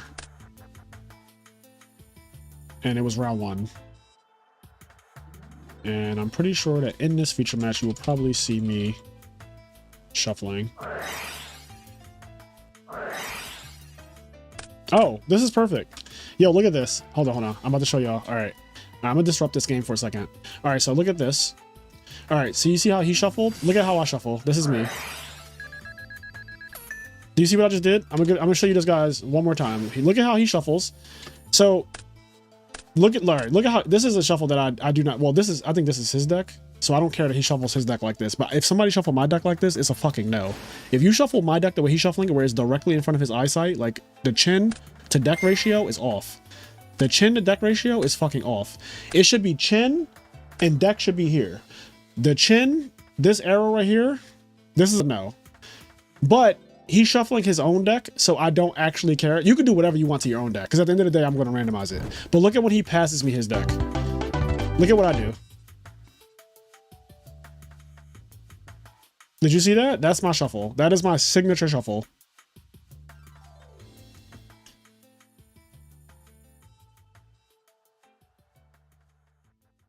Yep. So that's my handling. That is like the fucking quintessential Frazier Smith shuffle. So when you say how do you shuffle decks, this Big Boy Gaming 2K cash tournament, literally if you go to 34 minutes, you will see how I shuffle. And I just want the same respect from my opponent. Okay, so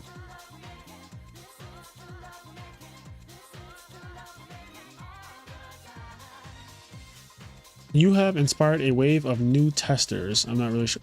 Thank you. So return does not count as being sent to grave. Can you wing blast a token? I don't. EdisonFormat.com. I don't know. I think you can wing blast a token. It just goes away. Congrats on the win, Frazier. Also loving the Dragon Ball content. Such a hilarious show. Yeah, Dragon Ball is amazing. Are there any old YouTubers you missed back in the day? Dub K Dad comes to mind for me. Cordero, Vexicus 4666. He's a close friend of mine, and I miss him. I miss Dale Bolito and Audrey Tan. I mean, this is kind of awkward to say because it's been so long since they've been together. But when I was growing up, they were Yu-Gi-Tubers, and yeah, so I miss like them, and I miss Jarrell Winston. What's good, YouTube? It's your boy here, Pro Winston. Like yeah, I do miss old school Yu-Gi-Tubers. There was just something special about that era that I grew. I mean, you know, I'm biased because I grew up in that age of the people that I just named. Like that was when they were doing it, and all of them have basically moved on from either Yu-Gi-Tubing altogether or YouTube.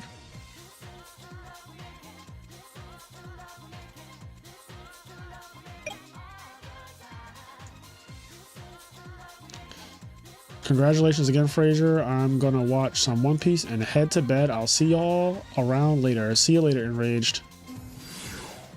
I think one thing skill players do that non-skill players are afraid to do is call a judge to clarify things, not just rulings but situations. Correct. I agree with that.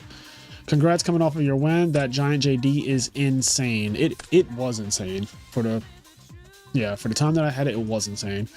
Fall asleep on stream, we won't judge. I feel like you will absolutely judge me if I fall asleep on stream. RIP Sizzle confirmed longer than me, no diddy. Frazier Smith on his Sigma grind set. Are you making Yu-Gi-Oh your career now? I'm not sure what you mean by that. Yes, you can wing blast a token. A wise man once said, keep my deck parallel to the table. Yep, that is the line that's a great line. Can you keep the deck parallel to the table? Smexy Vexy, Book of the Moon. Cordero has done some Digimon stuff recently. Gotta practice that shuffle. Still needs to lift it to have best control, but it's still face down. Pro Winston moved to Magic. How do you take the giant card back with you? Do they ship it to you? They do not ship it to you. You have to get a box from FedEx or UPS. Are you planning to go to Austin? I will be in Austin. You think that I, the guy who plays nothing but bad decks, is going to judge you for anything? Hey, Frazier, growing up in your career, who do you think are the top 5 best players? I don't know, man. Fall asleep, my dude. You get our money every month regardless. I gotta work for the money, Quest. I'm a workaholic. If you can't tell, I'm a fucking absolute workaholic. I should be asleep right now. I should not be doing. There's no reason I should be doing the stream right now. I once saw Frazier win Connect 4 in 3 moves. I don't think that happened. I'm bad at Connect 4, like really bad. For some reason, well, I don't really know how to play the game properly or whatever, but like I suck at Connect 4.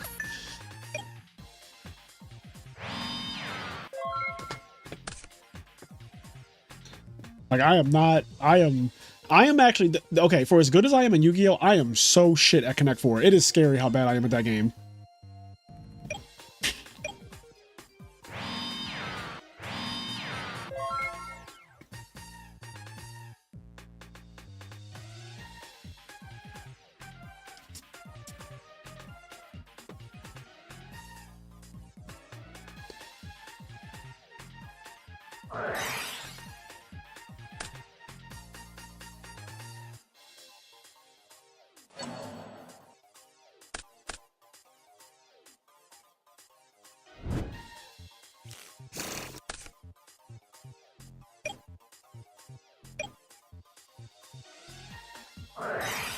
Oh.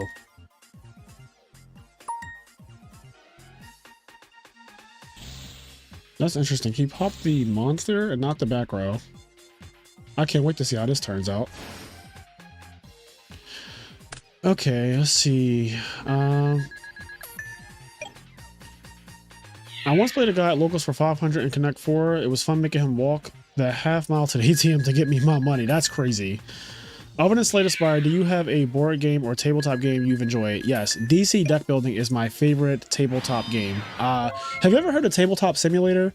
Because we used to play on Tabletop Simulator, DC Deck Building, and it is one of the best games I ever played. It's a card game, it's a deck building game on top of that, and it is fucking amazing. And up to 4 people can play, and yeah, it's amazing. 6K is a pretty good day's pay is what I mean for Yu-Gi-Oh as a career, and it seems the channel is doing well. Yeah, but like, so I'm an accountant in real life, like outside of Yu-Gi-Oh, and I've been an accountant for 13 years, and I do not use Yu-Gi-Oh as a source of income. Like, even the YouTube money, our channel is so small. Like, the YouTube money is literally so insignificant. So no, Yu-Gi-Oh is not a career for me. It's a hobby. It would be nice if I could turn it into a career, but like, that is not where my channel is right now, or like my following is not big enough to make this a full-time job. So I still have my full-time job, and honestly, I like my full-time job. Like, I genuinely do like the job that I do. It would be obviously a dream to literally just be like Simo or like any of the really big Yu-Gi tubers who this is their main source of income and they do this full time. That would be great. But right now we're still in grind mode, and you know, we gotta clock into our 9 to 5. So that's what I do. What is your favorite format, even if it's not necessarily popular? My favorite format is probably Edison, because it's the format I've played the most in my entire life. And I don't see how I could say another format when I play Edison more than any other format. So it has to be Edison by default. Also, I think the Edison is a fantastic format. It has its problems, but so does every other format. Like, there's no such thing as a perfect format in Yu-Gi-Oh! You will never find one. So, like, if you accept that they all have problems, then, like, I'm okay with Edison. Like, I'm just okay with Edison. I also like Tengu, but Tengu has, like, problems as well.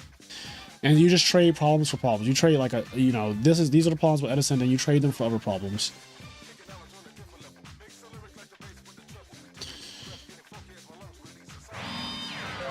If Yu-Gi-Oh was your career, you think you still have the passion, still fun doing it?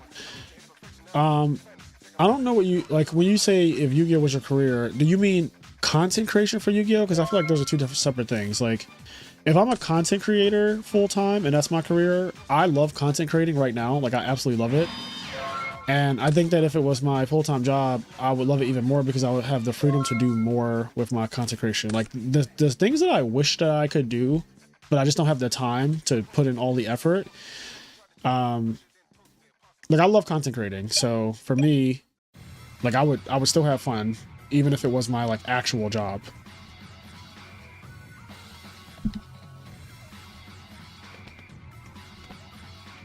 Like, even if but like, playing Yu-Gi-Oh is not a career. Like, there's no career in playing Yu-Gi-Oh. That's not a thing. So if that's what you mean, then that's just a pipe dream. Gotta play a gambling card game like poker to have a career. Correct. If you're in Yu-Gi-Oh for money, you're in the wrong fucking game. You should be playing poker. There's no trading card game that is going to pay you what poker will pay you. So like, that's just that.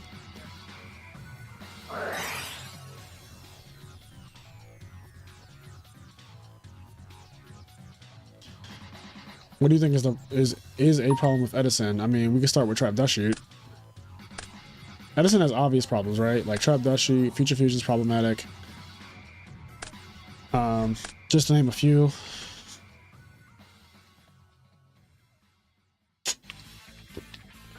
The fact that when you win the die roll, you always go first, that's really bad.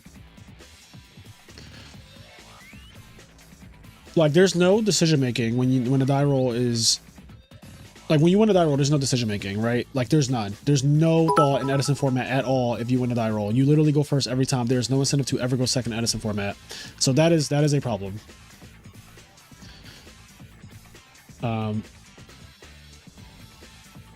There should be a genuine choice between, do I want to go first, do I want to go second? And there's no, like, that is, like, when we go for the die roll, the only thing that both players are thinking is, I want to win a die roll so I can go first. That's literally the only concern that both of you have. And it's so, like, normal for people to understand that when somebody wins the die roll, you just know, like, yeah, this guy's obviously fucking going first, so I'm just going to draw my 5 and wait. And just, like, look at him draw his 6. Is priority healthy in Edison? I don't mind priority. I really don't. I think priority is actually pretty cool, if I'm being honest. Like, I don't mind priority. Yeah, I don't mind priority.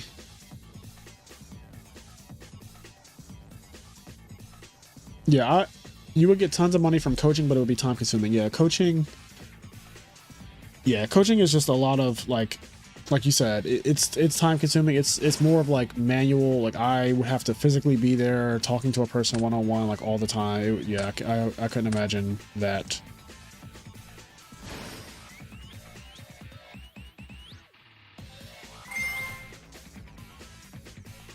Congrats on a win again. I'm heading to work, bro. Looking forward to the next podcast episode. Bottom trap hole would be a god card if there was no priority. So would Book of Moon. Book of Moon would be really good if priority was gone. Now that glass have been showing up more in top cuts, has your opinion changed? No. So what would help the go first die roll with the current rolls with opening 5 and not 6? I mean, yeah, isn't it obvious? Like, that's exactly... Like, Konami fixed it. Like, the answer's already done. It's already done in the future, right? Like, they fixed it. I would literally just have it be exactly what it is in Modern. If you win a die roll, and you choose to go first, you don't draw 6. You draw 5. And that would be an immediate fix. And that would literally make people have to choose how to build their deck. It would make them have to choose, do I want to go first this game? Do I want to go second this game? It would actually be a real decision being made. As opposed to, oh, I want to die roll, I'm going first every time. No, there's no thought.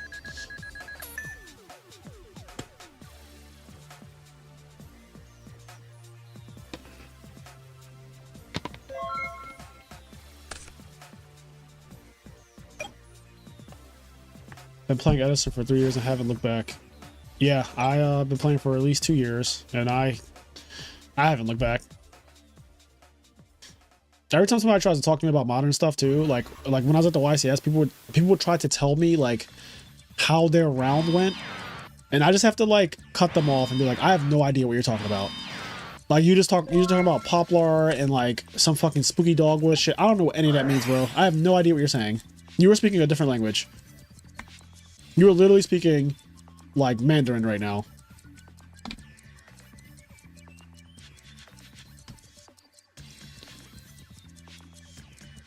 Ryan and I said literally, like currently in Edison, going first, drawing 6, not even looking at your hand and passing is better than going second. And I agree. That's like how extreme it is.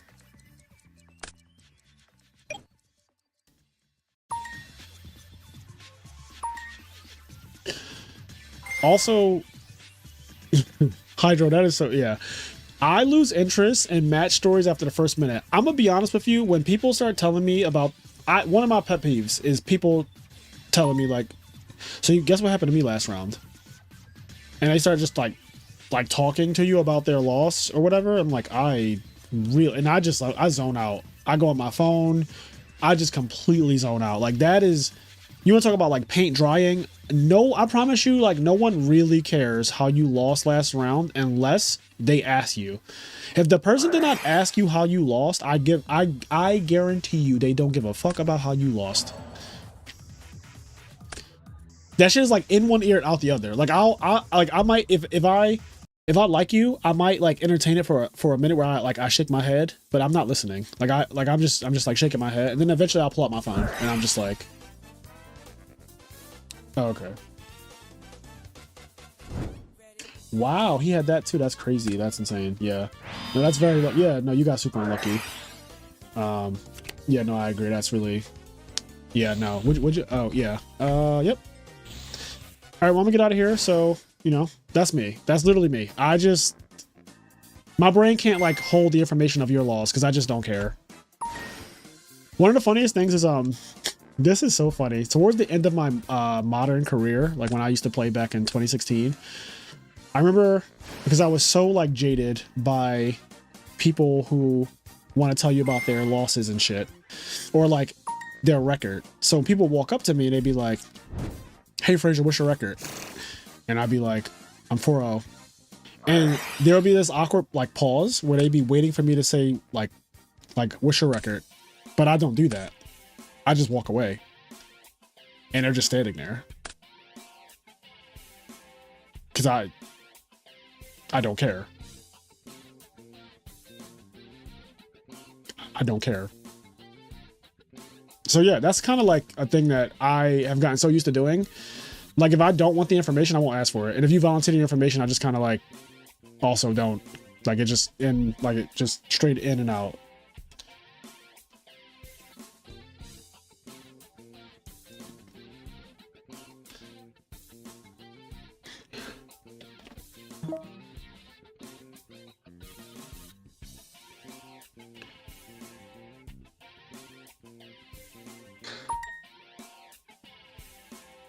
Gotta hit them with the "that's crazy, bro."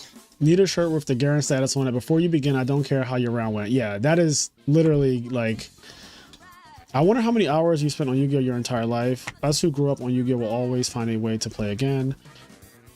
Sackface says, yeah, if it's more than 1 minute, I do not care. Column King says he's going to get himself banned.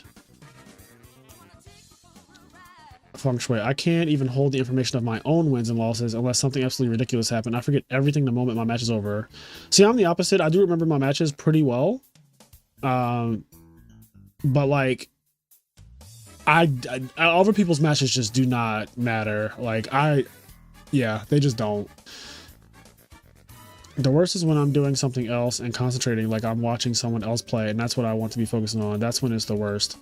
Yeah, you gotta start telling people like, I'm sorry, but like I really just don't care about that right now. I'm just focusing on this. Like I just straight tell people. Like there are plenty of people in the Yu-Gi-Oh community who have heard me literally tell them like, I'm sorry, what you're saying right now about your match, like that's great. I just don't. I'm sorry that happened to you, or I'm happy for you. I don't know whichever it applies, but like, I do not care.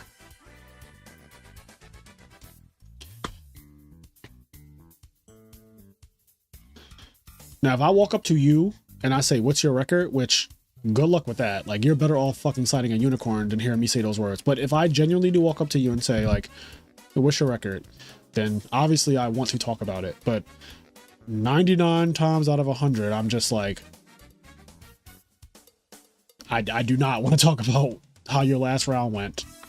You might think your last round is so interesting and it's so crazy and like the most ridiculous thing happened. I promise you, as someone who's played Yu-Gi-Oh for like 15 years, no, it's not. Yeah, Elvis. Shout out to Elvis. YCS champion Elvis is here. Said, "Grats, bro. Thank you, Elvis. Did it feel better the second time?" Elvis, this felt so insane. Oh, you still got it? Yes, the old me, the old dark sage that I am now, I still got it. I had to go through another YCS champion to win, which made me feel really good too, because it wasn't like I had a soft tournament. Like, I played multiple YCS champions in my fucking win this time around. Also, when I won Atlanta, I played against Jerry Wang too. He was a three-time YCS champion or SJC champion at the time. But when I won Indianapolis, I also played Oscar Zelaya. I played Sack Phase. My bracket was crazy. Like my bracket was crazy.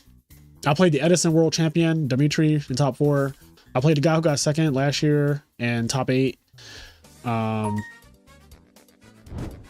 yeah, I hate when people rant. Most matches are misplays. Don't cry to me about it. Yeah, I agree. Yeah, dude, whenever I do well in games now, it feels so much more deserved. Good fucking shit. Now, I'm wondering what you were thinking when I introduced myself in Vegas while we were watching Cairo play versus James Arc LOL, but you were super chill to chat with. Ryan, I think was that the tournament where I found out like who you were because I didn't know what you looked like or whatever. If you were telling me about your matches in Vegas, Ryan, I promise you I have no idea what you said though.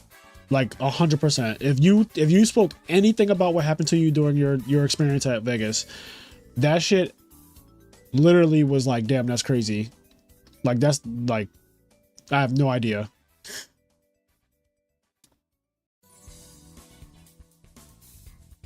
Jerry Wang was a freaking goat. Yeah, Jerry Wang was insane.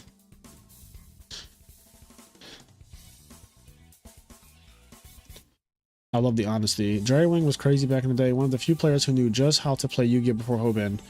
Yo, the crazy thing is, I'll never forget watching Jerry Wang play for like money. And he did this thing that was so wild to me. He would go set a monster. He would set 2 back row. Then he would set 1 back row in the furthest zone from the 2 back row. And when I tell you that shit was just like, what is happening right now? Like I know we didn't have the term gaslighting back in 2009 or whatever. Yes, he had 3 back row, but he would put 2 of them next to each other, and he would put the third one blatantly, like he would set it last and he put it away from the other ones and be like, go ahead. And I'm like watching him play, and he was beating people for money, and he would do like these weird things like that, and I'm like, what the fuck is that about? Like, what is happening? And obviously the person's like MST, the one that's like far away, because it's just sitting over there like that. Like, why did you put that over there? That shit just used to, he's insane. That's a real goat. Like, Jerry Wang is a real goat.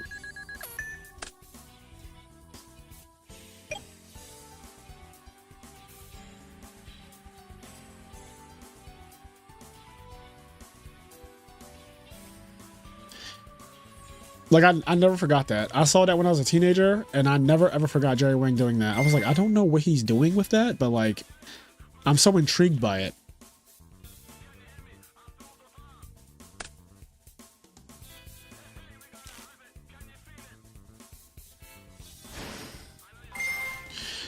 I remember Billy versus Adam Corn. Ooh.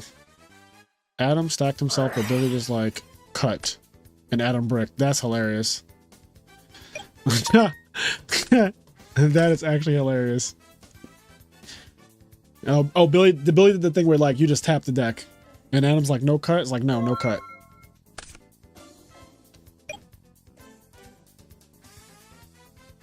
That shit is hilarious.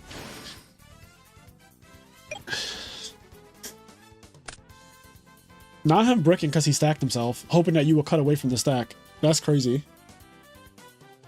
Billy had the Uno reverse.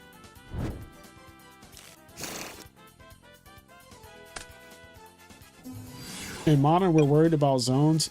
Right now, in Modern Yu-Gi-Oh, do the zones matter? Like in this current format, the Snake Eye format, do the zones matter right now?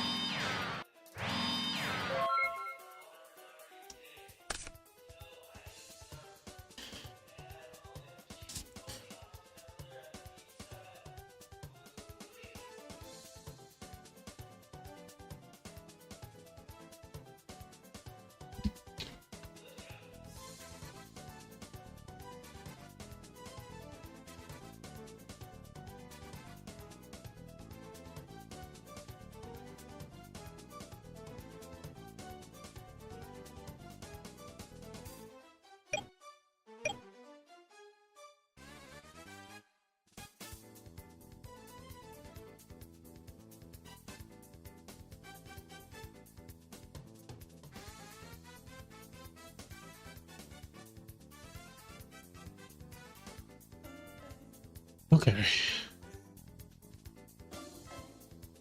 Who is a player you are in awe of when you play against them? I would say the players that have impressed me the most when I played against them in the recent memory is Matt Kalinda for sure.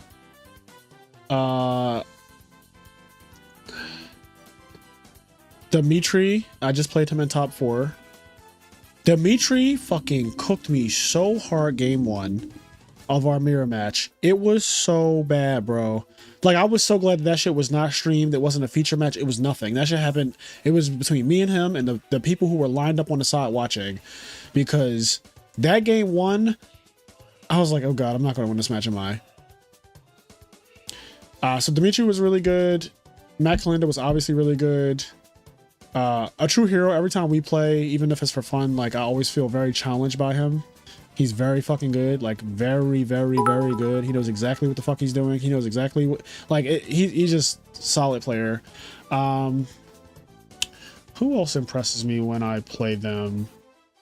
I don't play many people often because, like, I only play in, like, you know, I play randoms on Dueling Book for content, and then I play tournaments, and that's it. So I'm trying to think about, like, in tournaments, like, recently, who have I played that I was like, oh, that was actually, like, oh, fucking Rawneck. That guy. Every time I play Ronick, I feel like I'm being put under a knife. Like, I feel like the sky is trying to fall on me when I play against him. Like, I feel like he's just trying to get me. I think out of, like, maybe it is also because I'm a frog player too at heart. But I feel like Rawneck is the player that when I play him, I feel the absolute most pressure out of anyone I've ever played in Edison format so far. Like, I think that it's the strongest from him. So that would be like the number 1. But I think Matt, I think Dimitri, which I only played Dimitri the 1 time, but I could tell immediately that I was like, okay, he knows exactly what he's doing. And like I said, he was undefeated in Swiss. So... Oh.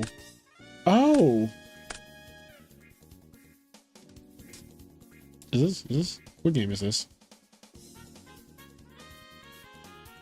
That heavy storm was insane.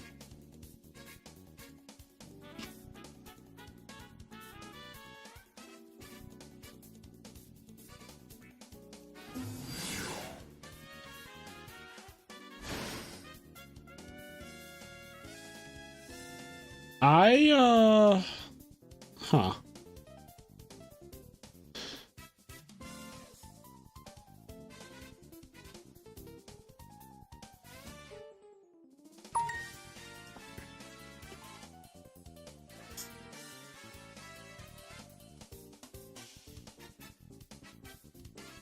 Zones only matter for EMZ zone and below it and in perm zones. Cause relinquished anima. I love being able to shuffle my 2 back rows before setting them in real life. Simple thing, but you just can't do on Dueling Book. Makes it a true 50-50. I don't even know where my own cards are. Yeah, I do that as well. In real life, if you ever see me set multiple back row, now granted, when I'm playing frogs, I don't have to usually do that. But if I ever set more than 1 back row, I usually shuffle them up in a way that I don't know where they are, and I just set them so that way it's like, I have no idea where the Mirror Force is, bro. You and me are both going to find out together. When you in-phase this MST, we're both about to find out where it's at. My hotel room was trying to come up with the best meta call of all time at Indy, and we just couldn't think of one better than y'all's group with the Gravekeeper deck. That's still the best meta call of all time. And Dale Bolito said that when we won, like, first, second, third with Gravekeepers. I remember Dale Bolito's video on his YouTube channel was just like, this is the best meta call of all time. And that was obviously 14 years ago. And I think that's, to this day, that is still the best meta call of all time. Because when's the last time a deck was never even heard of, had no prior, like, tops or anything special, and it comes to a YCS and gets all of the prize cards, like first, second, third. And it's a deck that no one knew about. Like, when's the last time that happened? Yu-Gi-Oh! Making all these zones, but a designated banish zone in 2024. Yeah, we still don't have a banish zone, do we? Every zone matters so much. Even when you use Snake Eye cards to put shit in the back row, you gotta put it in certain spots too. There's a designated banish zone is above your deck. Dimitri is so good. I agree. Doing a feature match and OCG mats. How is this game still going? At this point, you're starting to be more known for frogs and GKs. I mean, I'm fine with that. I think that growth is a big part of life.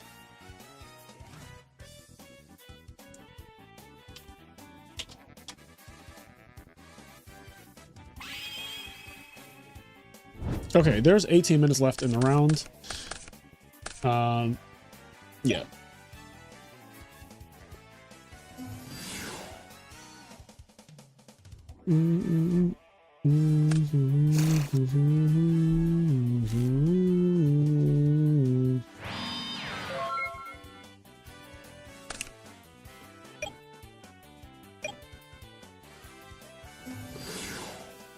Quest, you impress me every time we play, always having the card I fear most in any given situation. I think I just sacked you, Quest. In our last match, like if you watched it, I just drew brain control. Like I just drew the second brain control. Like I was dead to rights and I was like rip brain control win. Let's see. Rotting makes you feel like a test subject with whatever he's cooking. Yes, that's a good way to put it, Adam. You feel like you're fucking definitely a test subject. What the hell's going on? That's how Yugi beat Pegasus. He didn't know where his back rows were because he switched places with the Pharaoh. What about when Anti-Meta got first and second at the YCS at that way? What are you talking about?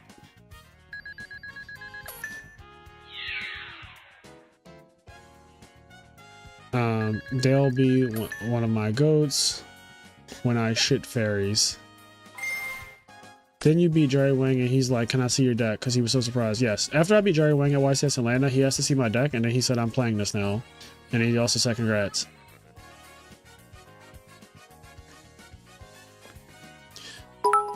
Okay, Missouri says congrats. Thank you. In our last match, we had 2 of every card. The odds were never in my favor. I remember my best friend Tony got first at YCS Indy 2010 with a good meta call. He played stun. Yeah. But like, the point isn't like, there's somebody win an event with a good meta call. The point is, did a deck ever dominate an event off of a good meta call?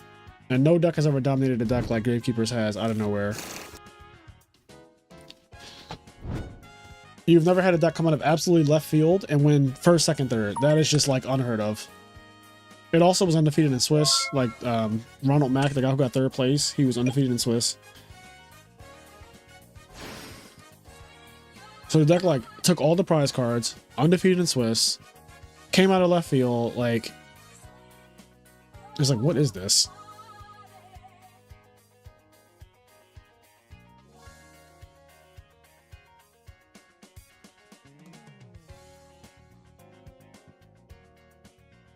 Anti-Man is a good meta call in every tournament. Not you being toxic.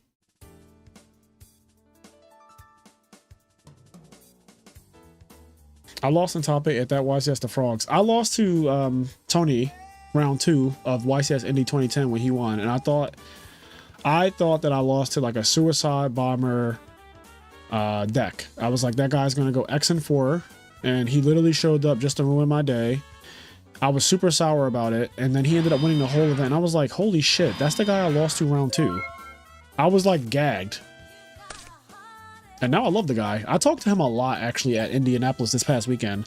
And I feel like because of how that whole event felt so much like main character energy for me, talking to the guy who won YCS Indianapolis in 2010, like we talked for over 10 minutes. And then we talked again on Sunday. He was the first person I saw Sunday when I was walking into the convention center to play top 8. That was the first. He was outside smoking a cigarette. I walked out my hotel. I walked across the street to the convention center, and the first person I saw was YCS champion. What's his name? Tony. I forget his last name. He was the first person I saw. And he was like, good luck today. And I was like, thank you. And the rest is history.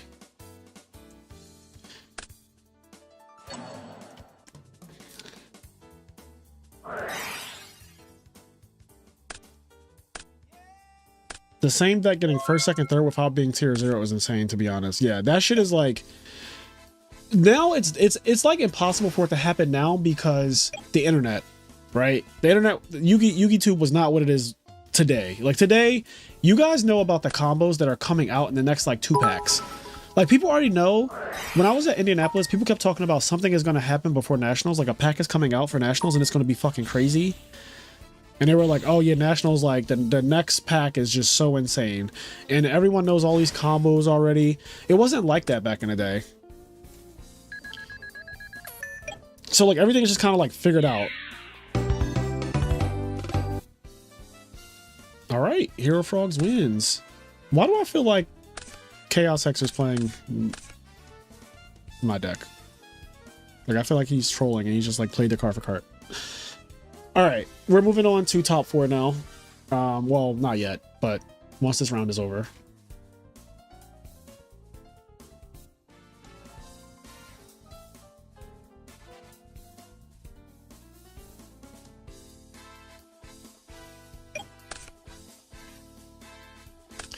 It's a lot of Hero Frogs. I don't know. I'm not gonna say anything, but I feel like there's a lot of Hero Frogs. Actually, I know Puke. I met him in Moreno Valley, and he was playing Hero Frogs, and he actually won a side event in Moreno Valley with Hero Frogs. And I sat next to him, and I told him, I was like, "You played really well."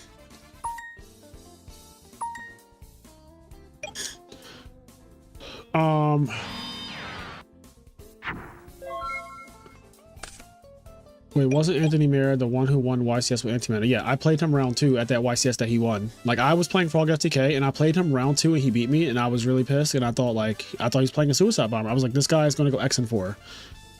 I was like, he's one of those people that shows up to the tournament. I didn't know him, obviously, and I was one of those sourpuss, like, you know, a rager. And you lose, and you just like, oh, I got sacked, and he's playing this shitty deck. Why is he doing this to me? Like, I came all the way here to lose to that bullshit. What's happening? Then he won the whole tournament. I was like, holy shit, that's the guy that, like, I played him, and he beat me, and I thought he was going to go X and 4, and he won. That humbled my ass so good. That was Yu-Gi-Oh! Serving up a slice of humble pie.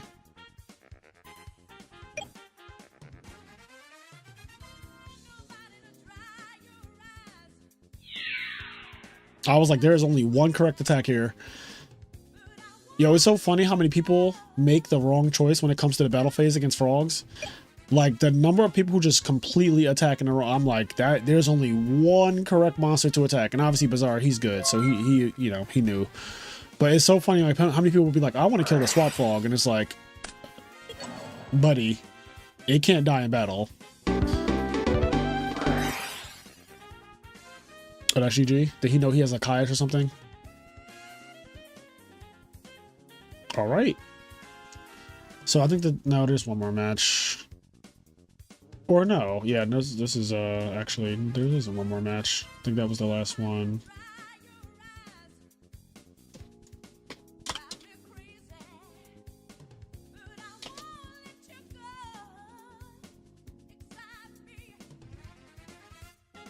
Dun, dun, dun, dun, dun.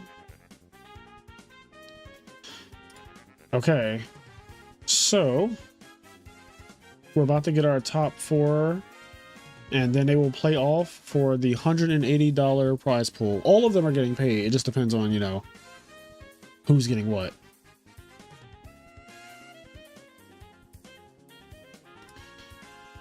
Okay, so we have our top 4, I think. Wait, I don't think this is right. Okay, there we go. So now we have our top 4. All right, is everyone report? Are we all good?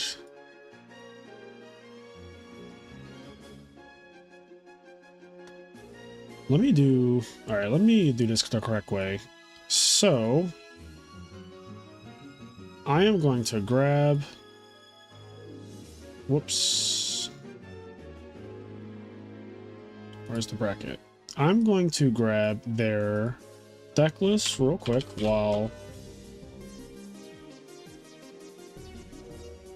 before I like click on end tournament slash deck.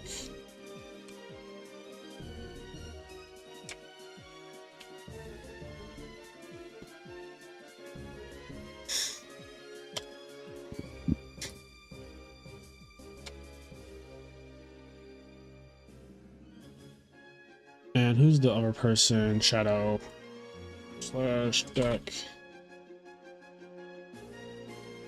Shadow.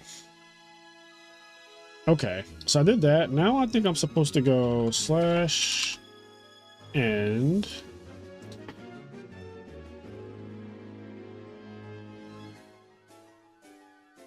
Yes. All right, so now we have the new bracket for top 4. Single limb. So Ronak plays Vincent Zen. That's another mirror match, or not really, but it's a frog versus frog match.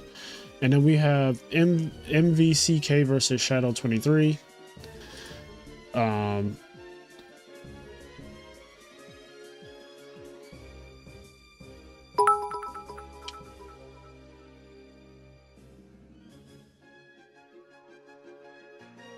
I really need a fucking assistant.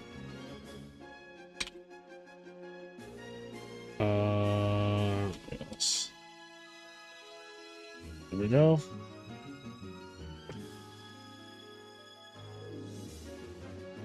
Okay, $180 is on the line.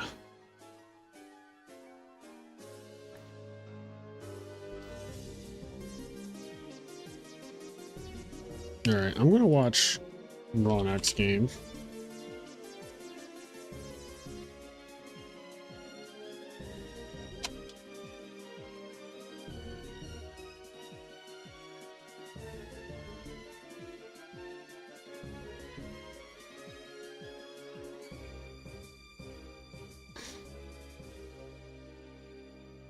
There we go. All right, so we're queued up for that. I'm just gonna take a quick look at the deck list to make sure that they all came through properly.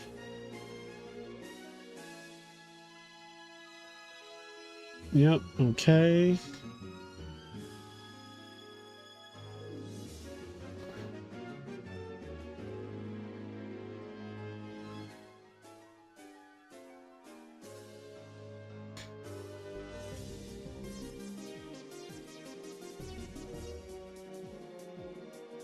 Okay, all right, so everything looks good. Let's get into, this is top 4. So I'm gonna put up my little graphic that shows that it's top 4.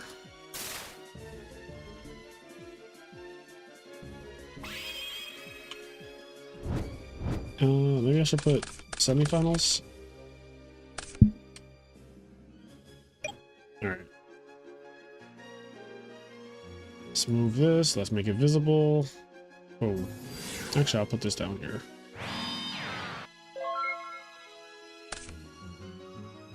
All right. I'm officially done all of the administrative work. Oh! Frozen Soul Sin Assistant. You say I volunteer as tribute. Thank you so much for the $50 donation, Frozen.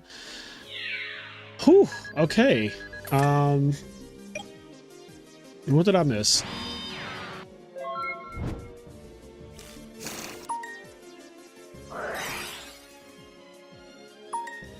There was no sim. We had to get down and dirty. Yeah, I remember those days, Elvis. Watch your game Vern versus Dimitri in top 4. That double econ was nasty. Yes, that's exactly what I'm talking about. That fucking econ. I was like, God damn it. I remember going up to you in Moreno Valley. I was so nervous. Nervous for what? I love your description of Frog FTK. I was insanely nervous when I went up to Frazier at Moreno Valley. Congrats on W, Frazier. Thank you so much. Why is it 2024 and Konami has coverage like it's 2004? Can a multi-billion-dollar company not get more cameras? They run physical events at a loss, so they have no interest to make a big effort as far as I understand. Just won Edison Locals paper. How's this tourney going, King? This tourney is going well. We're now in top 4. Ronak is playing some unhinged fucking frog deck as usual.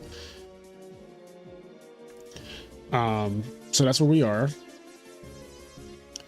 This 50 is for winning the YCS and also because I won undefeated at locals. Nice. What did you play, actually? What did you use?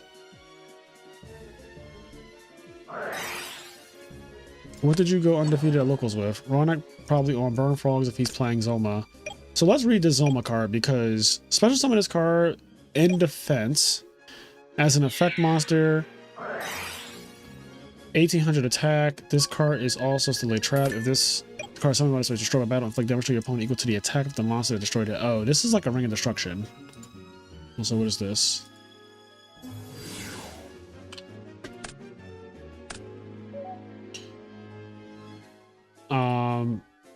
Okay. Choices are being made.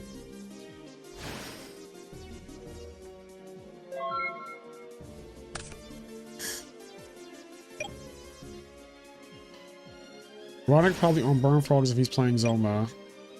Christia Sworn. Ooh. Oh, that's right. You do like Christia Sworn. I mean, it's a really good deck. It's probably my biggest fear. Like, the deck that I don't want to play the absolute most when I'm on Hero Frogs is fucking Christia Sworn for sure. Goat Format said, huge congrats for the big victory. Are you playing more this season? Am I playing more this season? Like, am I playing more Edison tournaments? Yes. I will be going to nationals, like Austin, Texas. I'll definitely be going to nationals because I mean, I feel like I have to. I'm the reigning champ, and like, there's going to be Ultimate Time Wizard at nationals, so I feel like I have to go.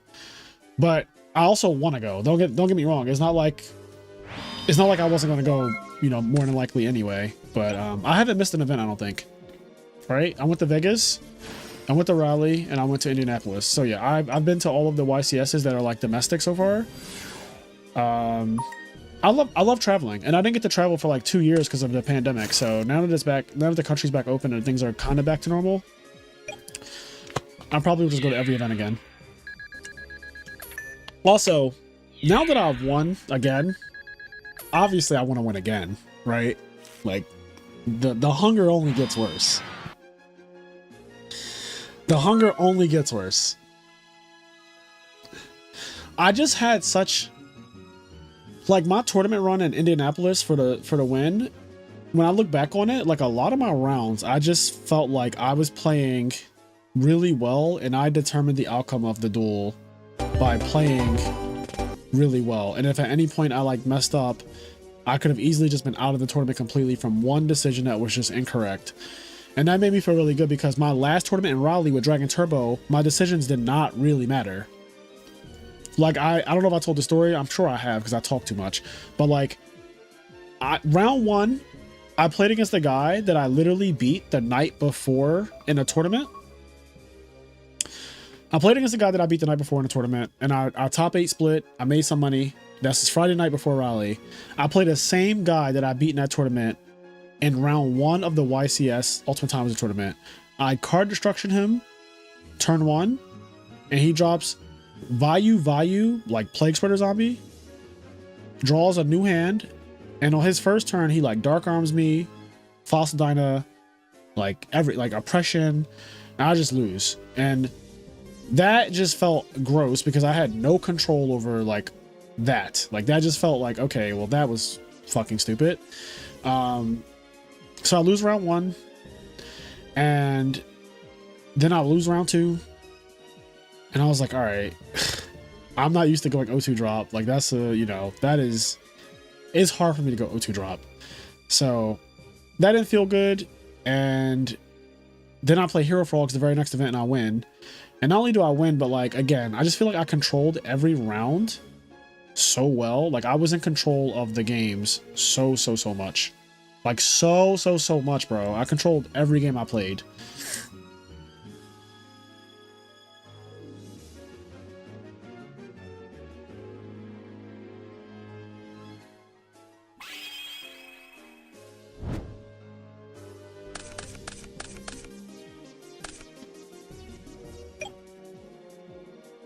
I played versus Frogs in the last round and went to game 3, but he misplayed with Econ. What did he misplay? How did he misplay the Econ, Frozen? You going to RBET Maryland? I will most likely be in Maryland, but isn't that like months away? Because I know people keep asking me about the RBETs, and none of them are close. Like, I remember somebody saying like there's a tournament happening in like October or something in August, and I'm like, bro, it's not even summertime yet. Like, it's not, we're still 17 days from summer.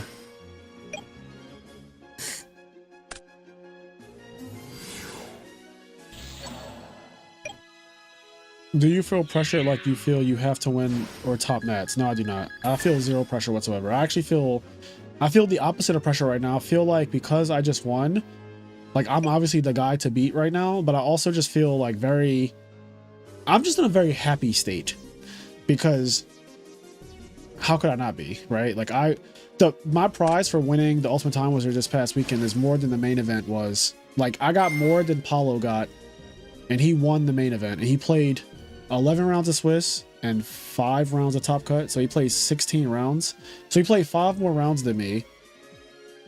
And like, I feel like I won YCS at like Indianapolis. I was about to say Atlanta. I feel like I won Indianapolis more than any other person who went to Indianapolis, if that makes sense. So right now I just feel good. Like I don't feel any pressure to like, I don't have to like win nationals or anything like that.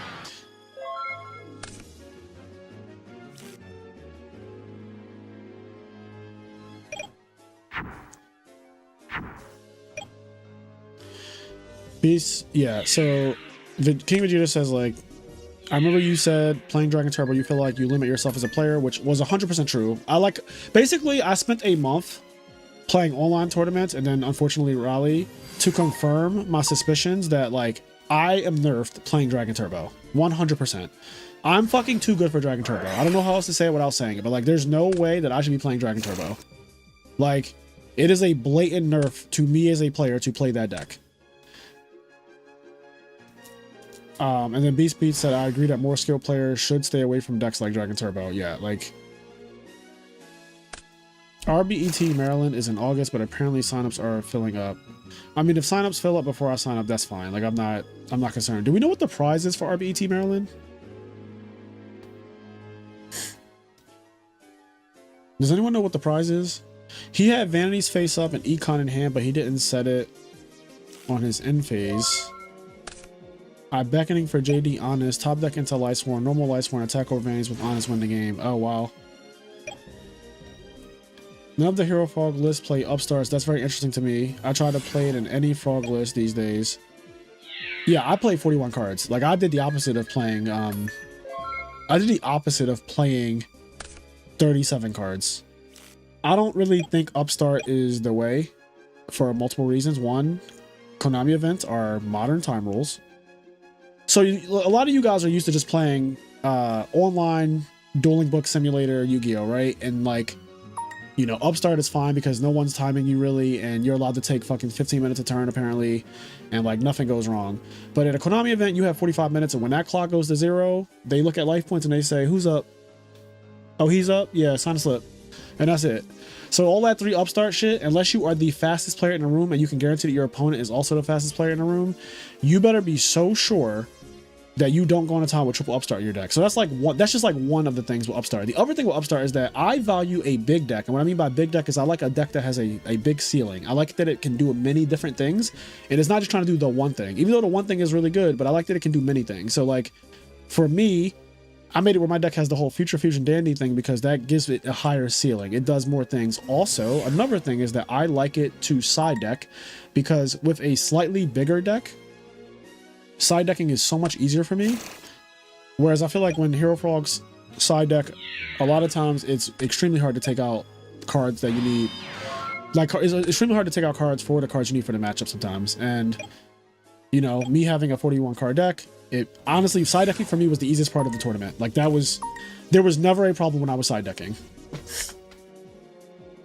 So there's like my 3 reasons. The time factor is like Upstart and time don't really work together. The side decking thing, like, because you're not going to side the Upstarts out, right? Like, why would you play them if you're going to side them out? So, but Dandelion is, you said you don't like the Dandy packages. I don't like building for interactions of one-ofs, but like, Dandy isn't just good when you draw those. Like, it's also good with all the discard traps too, right? Or am I missing something? Like, literally, if I go set Raigeki Break, pass, and you go, you know, do your play, and I go Raigeki Break on the end phase, discard Dandelion, pop your card, draw for turn, normal summon substitute. Like, is that not insane? Or like I don't know.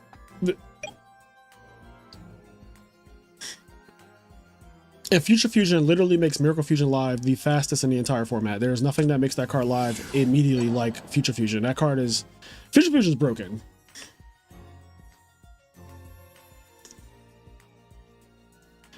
But I'm not here to convince anybody. Like, you know, you play what you want. Everybody's going to play what they want. Do your thing. Whatever works for you at the end of the day. Like, I think that Edison is a great format because you're allowed to do whatever you want and you can still do well with it. there are plenty of people who think that I'm crazy for playing Future Fusion and Dandelion. Okay, I'm crazy.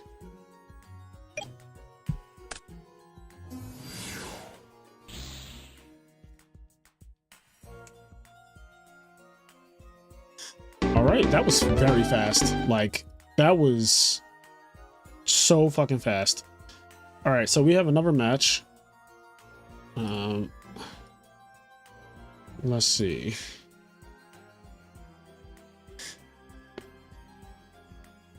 Who do you love? Ooh, GYBU. Get your bag up. And also playing Hero Frogs. What is happening? All right, let me try to focus. Focus. Who is the other match? It's not going to be a rated match. Oh, here we go. This is the other top 4 match. Okay, so Ronak advances. How do I report this? Why is this website? Oh, I see.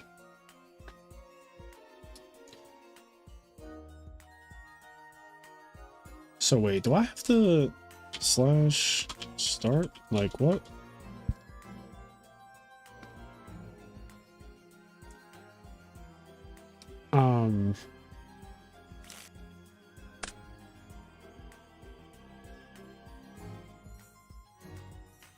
What is happening? All right, well, whatever. I'm able to change it down. So Ronak 1. And we're just waiting. So Ronak's in the finals. No surprise there. Now who's messaging me? Congrats on a dub. Glad to see Champ still got it.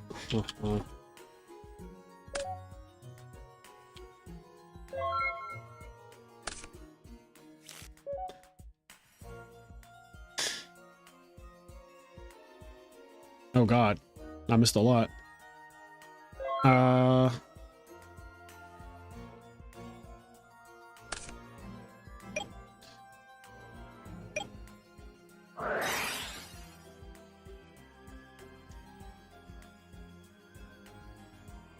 Yeah, Tim, I agree. Like, Frog Hero is such a good deck because you could really do anything you want with it. You literally do not have to conform to anything that anyone tells you about the deck. You can literally just do whatever you want. And you can still have success doing whatever you want. I was literally told that, like, you're crazy for playing 41. Like, why are you playing 41 cards? And I'm like, well, Future Fusion is my 41st card. If I draw Future Fusion, it thins my deck out by 2 cards. So it being my 41st card doesn't really matter because it fucking thins my deck out when I activate it. But, like, honestly, I just don't really care what people think about what I do when it comes to my deck building and stuff, because I'm still going to do what I want, right? And I realize that the same is true on the other side of the table. Like, I can tell you whatever about Yu-Gi-Oh and what I think, but at the end of the day, you are going to do what you want to do, and that's just how people are. So to me, it doesn't really matter anyway. It's like, if you want to play triple upstart in your Frog deck in a tournament with 45 minutes in time in a environment that is, you know, not the fastest, by all means, like, you can run your Sonic the Hedgehog game, and I wish you all the luck, right? But me, because I understand how Konami events work, which is like the realest form of Yu-Gi-Oh, like playing in person and playing with real time is a very real thing. So, like, these decisions do not make sense to me. Now, at the same time, if you're a really fast player like Oscar's really good on time and stuff like that, and he won a YCS. He won Indianapolis last year with 3 upstarts in his deck, and he's really good at the game. So this is what I mean. Like, you can literally do what you want. Like, you got Oscar winning with Hero Frogs with his 37 card deck, and you got me winning with Hero Frogs with a 41 card deck.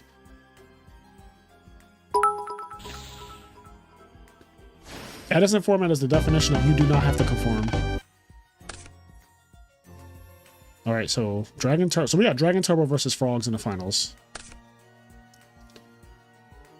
All right. Let me change this to just say finals now. Damn, I'm glad we got here, because when I tell y'all I need sleep. I am going to, you know what I think? You know what I think actually happened to me? I said this to my friend Drew, who was with me when I won. He was like we stayed in the same hotel. I said, I'm afraid that I'm going to go to sleep and wake up and this didn't happen. Like I said that to him after I won, and it was like a couple hours after I won. I was like, what if this just didn't actually, like, what if this is a fucking dream? Like, I'm going to be so angry if I wake up and it's like, that just, none of that happened. Like that the entire experience that you had, that just did not happen. I wonder if me saying that, like my body's just like, it's just like holding me hostage. Like, but what if it is fake? Like, what if not? What if none of it happened? And I think it's going too far. I've almost been up for 48 hours. I think it's going too far.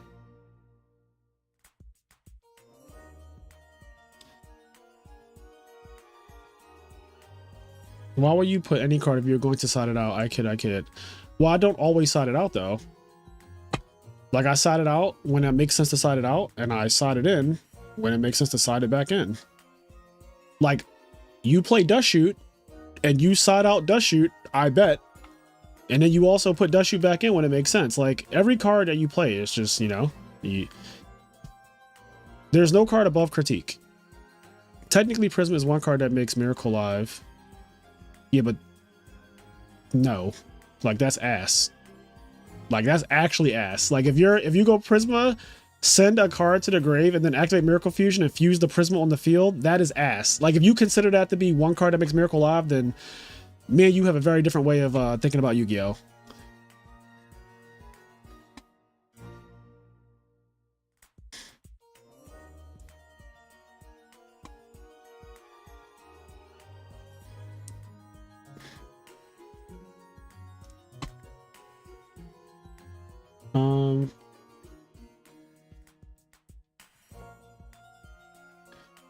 The king is out here trend setting. That Jinja says, I also agree with Frazier's take that the standard Hero Frog list is like 1 or 2 power cards low, which is why all the topping Hero Frog lists had extra Monarchs or Future Fusion to push it over the top. Yeah, that's a good point. Obviously, you know, anecdotal evidence isn't the end all be all, but all 3 of the Hero Frog decks that did top Indianapolis this past weekend, we all like were doing extra than the standard Hero Frog list. Like they played Lad and Extra Ryza and stuff like that and Malicious, and I played Future Fusion Dandy. And yeah, so we're all like raising the ceiling. We want to do more than just the typical Hero Frog strategy. We want to like see if we can expand that rubber band, stretch it further.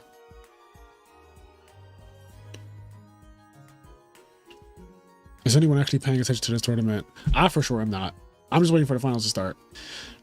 I just beat someone playing a 41 card Hero Frog list. Pretty sure it was your list card for card, but different pilot, luckily. Do you have any thoughts on keeping the prize card, or was that bad boy going instantly? It was pretty much going instantly. Like, I don't see why I would be keeping a Judgment Dragon when Judgment Dragon has no significance to me as a person for my Yu-Gi-Oh journey. Like, no one attributes Judgment Dragon and Frazier Smith. That's not like a... If it was Treeborn Frog, if it was Substitute, if it was Absolute Zero, like... we have a conversation, right? If it was Necro Valley, if it was Gravekeeper Spy, there's a conversation to be had. But like, it was Judgment Dragon. I was like, I've never topped with Judgment Dragon. I've never like I've played Judgment Dragon, of course, but I've never done anything significant with a Judgment Dragon. So to me, it was like, this is an amazing card. It's an iconic card, a card that's caused me pain in the past, but it's not a card that is for me to hang up in my room. It's not a card for me to have in my collection. There are people who want it way more, and people who have a connection to Judgment Dragon. And so it went to exactly who should have had it. Like, I think the owner of the JD is the person who was meant to have that JD. And I was meant to have $6,000.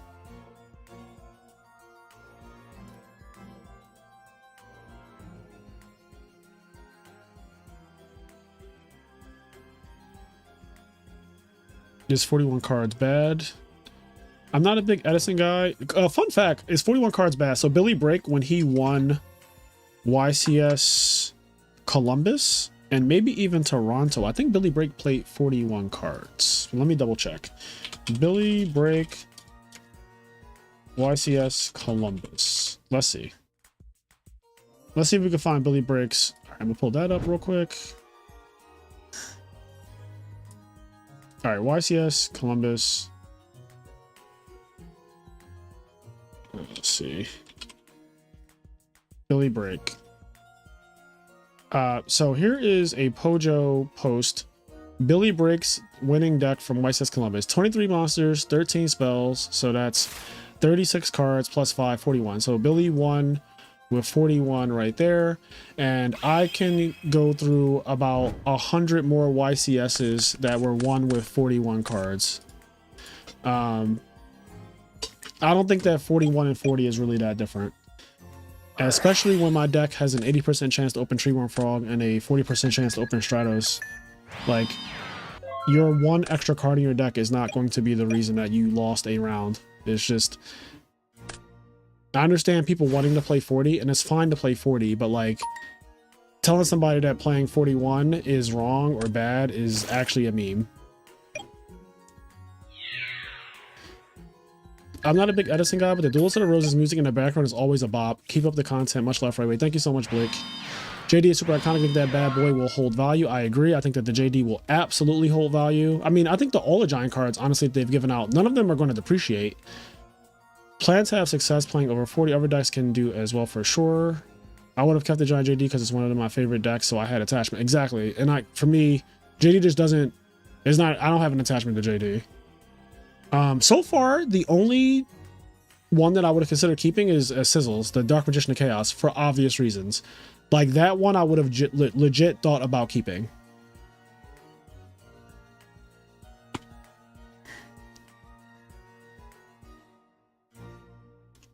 So can I use spaceships on top of YCS? If you believe. Do you still think Blackwings and Hero Frogs are the best decks of the format, or has that expanded the value? Dragon Turbo is not one of the best decks of the format. So we can just cut that out the way right there. But I'll do a tier list now that I have some opinions. I mean, I've had some opinions, right? I'm a very opinionated person. I think that's why you all are like so drawn to me, is because I'm so fucking opinionated.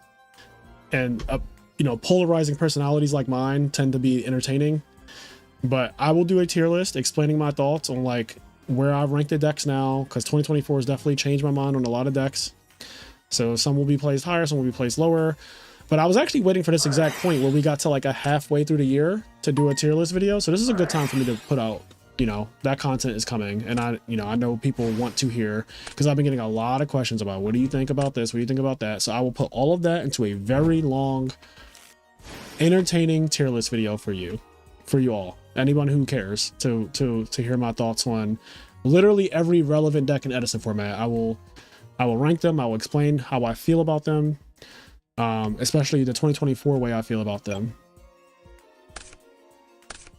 And it will have a super clickbait title like Frazier Smith YCS Indianapolis Champions thoughts on Edison format 2024 tier list thing. Like, yeah, you know, we'll put like a caps lock on like YCS Indy winner or something. You know, we'll do it up. We'll do it up.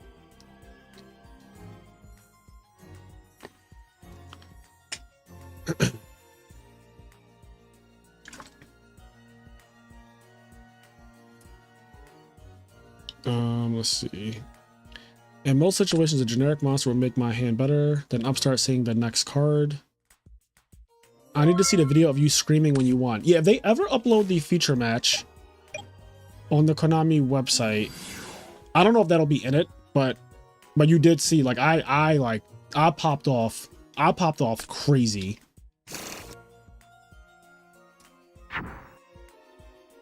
Prisma send Death Frog. What do you think in playing E-Hero, Prisma, and Frogs? That's a raw net question. I don't know what that does. Like, I genuinely have no idea what that accomplishes, but I'm sure that he knows, and he's had like 8 different decks that he built to do that. I just have I don't know. Would you have kept it if it was a Dragoonity Giant card? No. Oscar just told me he needs me to prepare him for Frog Revenge since I'm the only dedicated Frog player at our local. I told him I'm no Frazier Smith, but I'll try my best.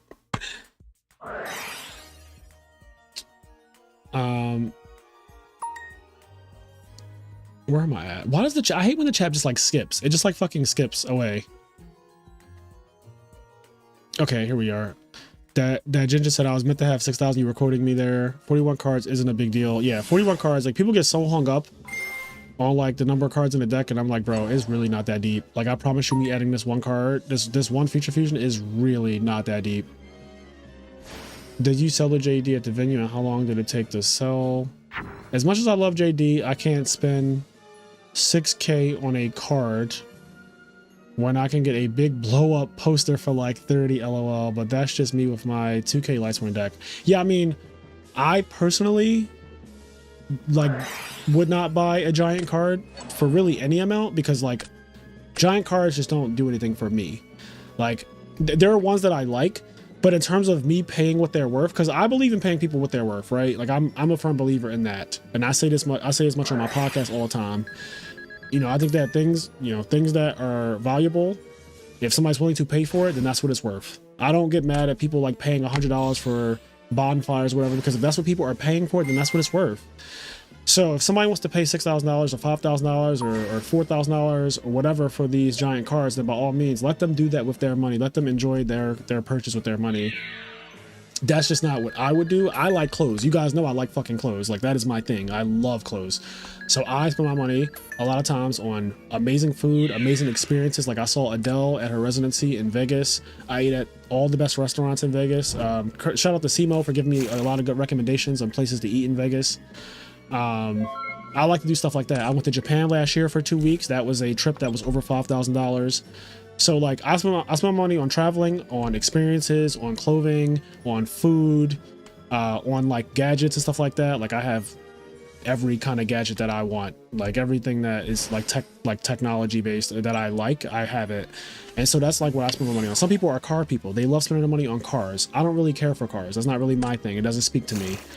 But I think that people should do what makes them happy at the end of the day. Also, shout out to Frozen Soul for the $20 donation.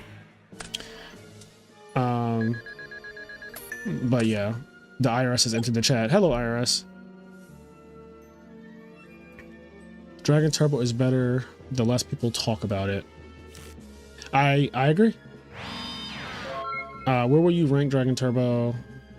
$6,000 worth of store credit for the IRS listeners. Yes, we love hearing your opinions. Yugi Bucks, LOL. Pump Frazier coin to the moon. And before video is 5 decks. Frazier coin. Clickbait the hell out of it, King. Deck profile, fit was chill. Buff fire, keep grinding. Sexy man. Thank you, Aaron. Frog coin. I like frog coin. Thanks for hosting really fun games today. GG's everyone. GG Vincent. Congratulations on top 4, and you will receive a payout. Okay, this just popped up on my screen like really big, but it says I played against Dragon Turbo round 2 today. That's a very interesting matchup with Christia Sworn. Somehow I don't mind it, but it's gambling fault. I think Christia Sworn beats Dragon Turbo though. I think that if you find Christia, you're supposed to win. So as long as you find it, you're very favorite, because that is a super win condition against Dragon Turbo. I mean, it's a super win condition against most decks.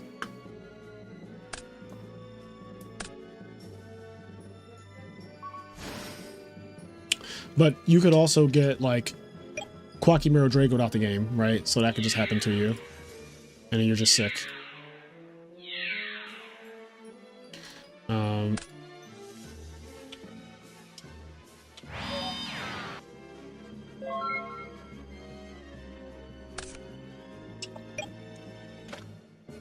First on locals, Happy Eye topped. Oh, this is your first one, Silent Bandit? Congrats on your top. Prisma also had, well, this is a good one to top, because the prize for this one is $180, split between top 4. So, oh shit. Bruh. Is that an injection fairy lily? Yo, why does he have 10,000 life points too?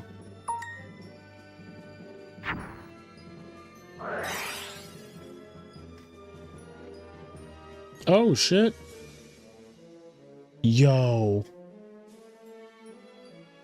Yo.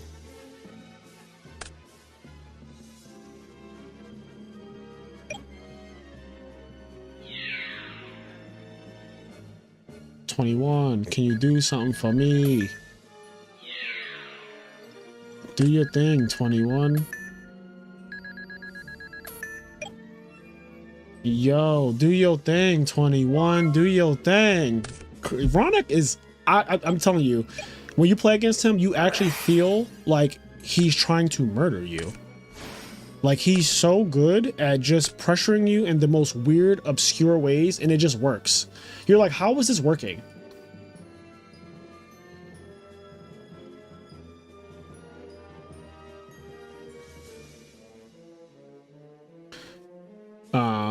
Prisma also has success in an Absolute Zero turbo deck with King of the Swamps, Moray, Salvage. I could see that being really good, Crops.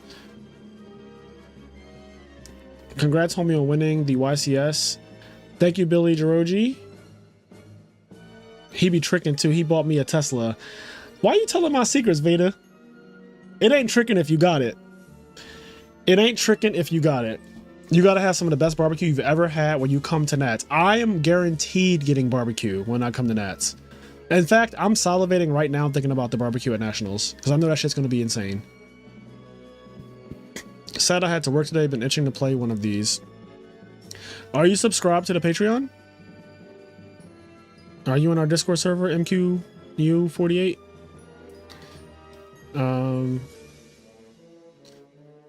Bro said your deck profile fit was chill. Why he hating? What's your most hated card? I would say probably Brain Control.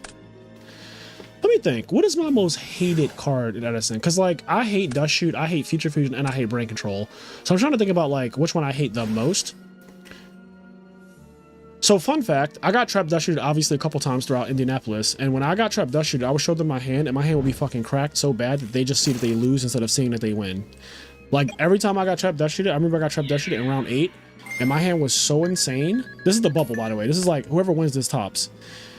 When I spread my 7 cards across my mat, my hand was so outrageously good that, like, me and him both were like, huh, what do I take here?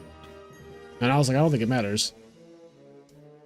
Like, my hand was so ridiculous when he tried Dust Shoot me. My hand was like Miracle Fusion, Gores, Caius, Vanity's Fiend. By the way, there's a Treeborn in the graveyard because turn 1 I went Summon Swaps and Treeborn. So just keep that in mind. So I have Treeborn in the graveyard. It's my draw phase. I drew to 7.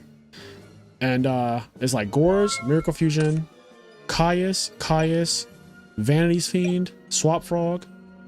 And I think I also had like Raigeki Break or something. But like he thought for a while and he put back Vanity's Fiend, and then I immediately I grabbed one of the Caiuses like this. I like grabbed it. So like I went like this. While the Vanity's Fiend that he put back with Trap Dust Shoot, I like put it on top of my deck. I grabbed the Caius and I just like plopped it on top of my monster zone. And was like, banish your Shining Angel. And then I shuffled the Vanity's Fiend into my deck. But yeah, so Dust Shoot, I haven't gotten like savagely Dust Shoot. Also, Sackface, Sizzle, Eric Shen, he Dust Shooted me game 1, round 1 of the tournament. And he Dust Shooted me when I had exactly 4 cards. And he put back my Caius. And I still won that game. I didn't get, yeah, Dust Shoot wasn't bad for me. So I don't hate Dust Shoot currently, but like I do hate Dust Shoot. Because on the contrary, when I Dust Shooted people, everyone I Dust Shooted lost. I didn't lose a single game where I Dust Shooted someone. I Dust Shooted Dimitri in top 4 in game 2. I went first, I went Stratos, Dust Shoot, and he lost. And it wasn't like, it was a non-game. And then I Dust Shooted like a couple of the value people I played. I remember Dust Shooting the Blackwing guy round 7. Game 1, and I won that game. Yeah, everyone that I Dust Shooted, they lost that game. Like convincingly lost that game. So Dust Shoot is pretty bad. But I think I've lost more games to Brain Control than like anything else in the format, which just makes sense because it is overtly like the most powerful card in the format, in my opinion.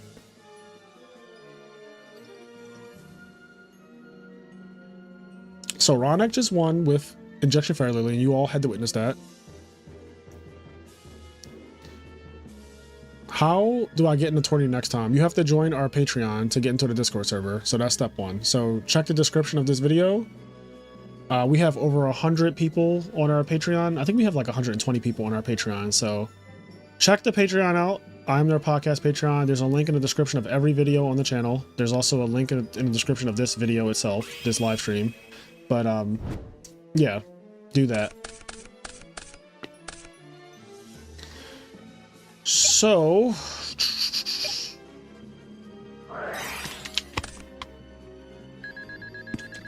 this is like when the Big Five guy was trolling Kaiba with Injection Fair Lily. Ronak is so based. Yeah, I think he's literally top 5 players in Edison format, and it's not close. Like, he's so fucking insane.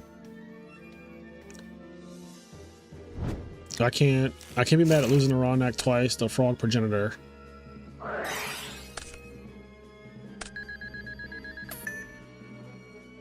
I'm a main character, XD. Are you a main character? What's your name on Patreon? Brain Control definitely the worst of the 3. Haha. I love all 3 of your most hated cards. Dragon Wing Cookin'. LOL, yes, the dust shoots where your opponent sees their life flash before their eyes. It's like when Bardock gets the vision of Frazier blowing up the planet but can't do anything to stop it. Yeah, it's literally like that. How often are your Patreon tourneys? They're literally like whenever I just feel like doing one. I just communicate with my community in the Discord server and we decide that we're going to do a tournament. I'd say more often than not, dust is annoying, but a well-timed brain control is the end. I just don't think people realize how much impact brain control has on their duels, because sometimes it's like you don't get brain controlled and attacked for game necessarily that turn, but you lost that game because you got brain controlled. And I don't think people realize that part. Like, people are attributing like, oh, I lost that game because he dust shoot at me or whatever like that. And like, yes, you lost, you got a non-game by dust shoot. But you also lost the game where you got brain controlled, and you don't really attribute it to the brain control because maybe the game went on longer than brain control's activation. But I promise you the reason you lost that game is because that game you got brain controlled. It's also the reason why, like, if you noticed in top 8 of Indianapolis, all of the frog players play econ, and there's this weird trend going on in the Hero Frog community where like most of the Hero Frog people took out econ from the deck. I don't know why, but like I've seen so many deck lists that just don't play enemy controller, and I have no fucking idea why. If brain control is one of the absolute best cards, even if you don't agree with me that you think it's the best card in the format, sure, but you at least think that it's top 3 in the format. Like, there's no way you don't think it is, and if you don't think it is, you're not a good player. So let's just get that out the way. But you at least agree that it's one of the top 3 cards in the format. So if you think that brain control is one of the top 3 cards in the format, then why aren't you playing multiple copies of it if you can?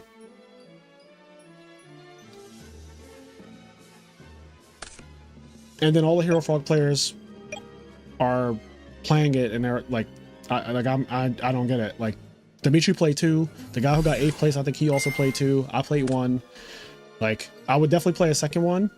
And probably in hindsight, I would actually play a second one. I used to play 2 when I topped, I think Nationals I played 2. Pretty sure.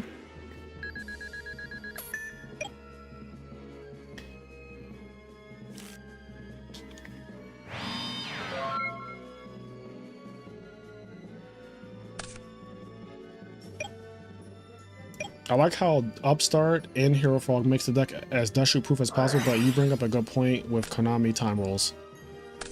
Yeah, like people make their decks based on Dueling Book. I do not, because I don't consider Dueling Book to be the pinnacle of Yu-Gi-Oh! I think that Dueling Book Yu-Gi-Oh! Is very different from real life Yu-Gi-Oh!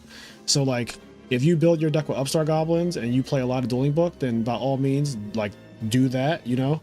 Like, that's good. Like, you know, for example, right, RBET, the last one I think was what, double elimination. And so the double elimination RBETs, obviously they're not timed because people are playing rounds at like random times throughout the day.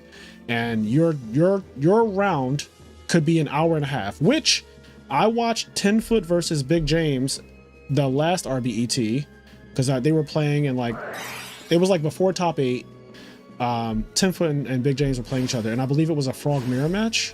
And it was an hour and 20 minutes long. Their match was an hour and 20 minutes long. Like, you can look this up. And you can't do that at Konami events. Like, you cannot have an hour and 20 minute long game. Like, your log cannot say like 80 minutes on it. That's not a thing. So like, you know, you can play Upstart Goblin in a Konami event and you can go 45 minutes. The second you get the 46 minutes, that's it. Like, wrap this shit up.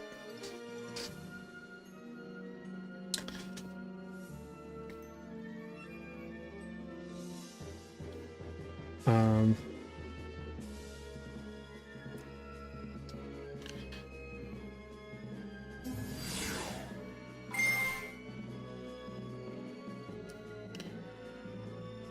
let's see. Oh, you're obese corgi. Okay, yeah, you are very new to the Patreon. Yep. Well, make sure you have notifications on for the Discord server. Otherwise, you won't know when I tag people to say like, should we do a tournament tonight? Because usually I start off by just, you know, like asking people if they want to do it. I add everyone or whatever and say like, hey, do you guys want to do a tournament? That's how this one happened today.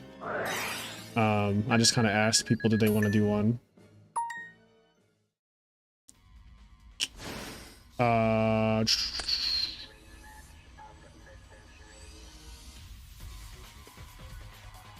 Obese Corgi, what's your name on Discord?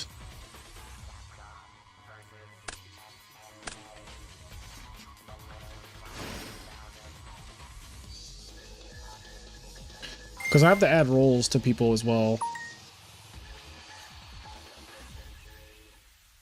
It's a little bit revisionist history, but BrainCon did get banned before Dust Shoot, to be fair. Did it really? I feel manning multiple is solid and then siding some / all out post board. But since people think they can play around heavy, they think it is worse. Some people side out econ for every matchup. If you do that, then sure, it's worth cutting. But personally, I like brain control Caius. I again, do what you want, right? Like, do what you want. I'm just telling you that all successful Hero Frog players are playing fucking enemy controller right now. And we're doing it for a reason. And if you think that like we're all crazy, then we're all crazy. That's all. That's it. That's it. That's all. Glabbies aren't tier 1, but they are consistently making top 8 at events. RL Yu-Gi-Oh is the best. I don't think Upstart is worth forcing in a deck if you have to make important cuts for it. I agree, Hydro. Paper is king. I agree with that. I have PTSD from Mayberry and Better Call Saul. Econ requires sub or a tribute to maximize it, and most people don't commit early. So Econ feels dead early a lot of the time, in my opinion. Then when decks explode, Econ might not be enough to clap back. I'm split. If they explode on you and you live, Econ is literally the best card you could possibly have, because literally Brain Control Caius is the best crackback play in the entire format. Brain Control Caius breaks every single field in the format except an Amaryllis Titanial field, which is like, you know, that matchup is whatever. But outside of that specific deck, Brain Control Caius breaks up every single field in the format. So like, what you just said is the exact opposite of what I believe. Like literally we are at perfect odds in that statement, that you feel like after they commit and explode, Econ is not enough. I feel like it's the exact opposite. I feel like Econ is the worst card for your opponent to see. Like so many times when people like go to break my dupe block or do something, they go like Dark End or Dark Armed or whatever. And like if I live, Econ is the best card for me to have now. Like living with an Econ is fucking crazy. Like you're about to get destroyed because I have Econ. What time rule do you think would be best for Edison? I think if they just did end of turn, it would be the best time rule. I also think the same thing for Modern. Like that's good enough. Like they could just do end of turn and that's it. But I like Edison right now is end of phase, just like Modern. It's like, all right, you know, it's ass. But if they wanted to make it way better, they would just do end of turn. And I think that that would satisfy like so many more people. I also don't think that tournaments would be that much longer because it's end of turn personally. But then I only can say that as the Edison player, I don't know how that would change Modern. So maybe that would make Modern like take way longer if they said end of turn. You know, so do with that what you will.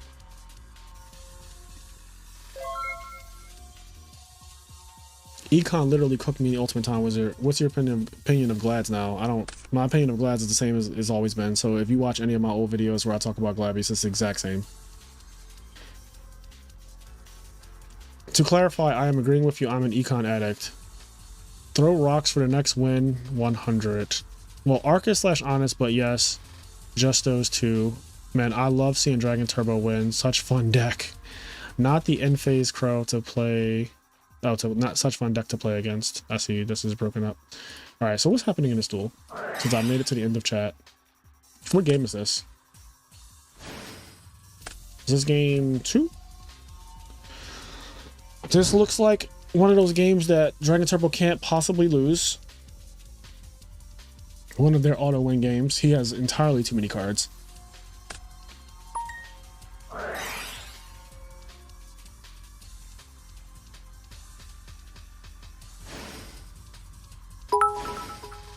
Is that another sub?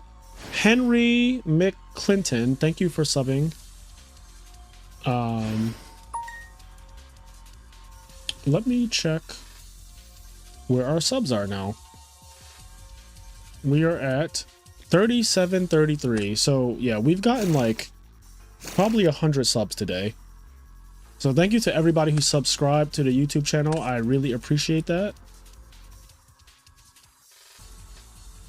Frazier, your luck with Glads is something else. Your pure soul rejects that degeneracy. It's just, first of all, my soul is not pure. So let's start there. Like I have a possessed dark soul. I do not have a pure soul. But yes, if you ever watched any of the videos where I play with Glad Beasts, it's always some bullshit that happens. Like every time.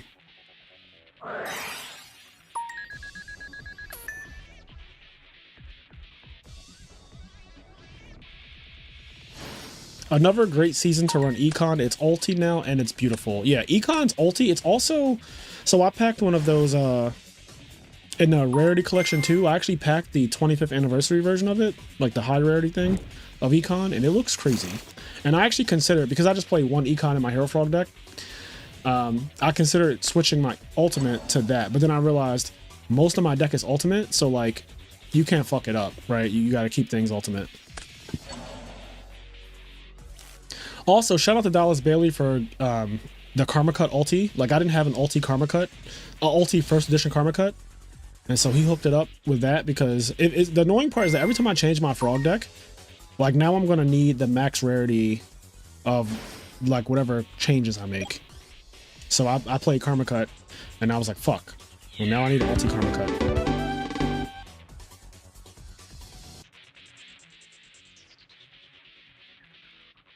Your Unifrogs aren't ulti. Man, I wish they were.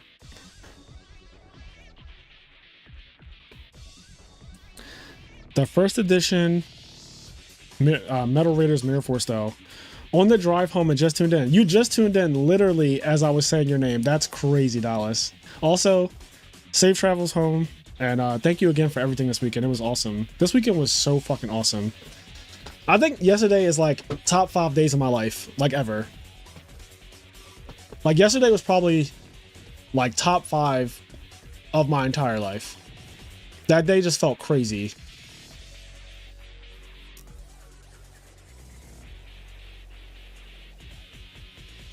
Super Unifrog will go hard. I want Substitute, Cold Wave, Spine Gilman, Unifrog. I want all of those to come foil. And Super Rare would be nice for every single one of them.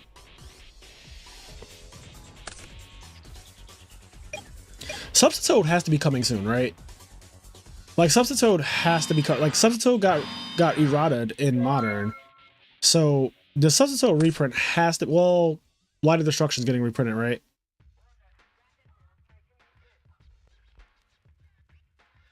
I'm looking forward to meeting you at Nats. I will definitely see you at Nationals Frozen Soul. Ulti Cold Wave will look amazing. I agree. Ulti Cold Wave will look Ulti Cold Wave will probably look insane. Oh god. What is happening?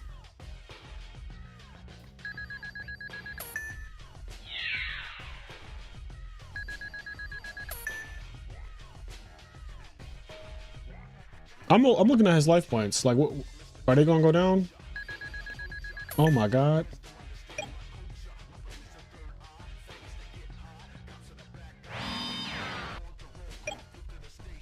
Bro, he just United We Stand, attacked him with a treatment frog. That's disrespectful.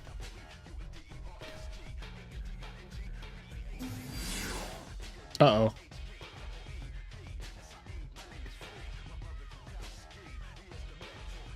Hold on, I'm paying attention now because this is the last game in the finals. And they're playing for big money.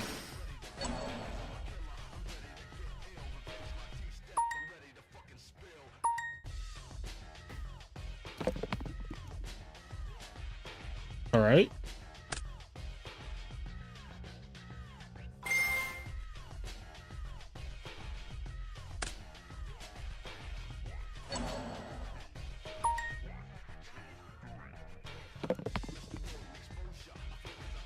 All right. Snipe hunter.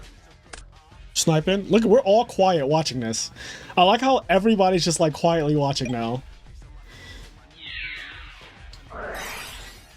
Zoma.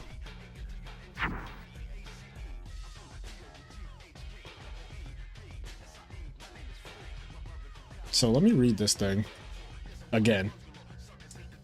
If this card summoned this way is destroyed by battle, inflict damage to your opponent equal to the attack of the monster that destroyed it. Okay.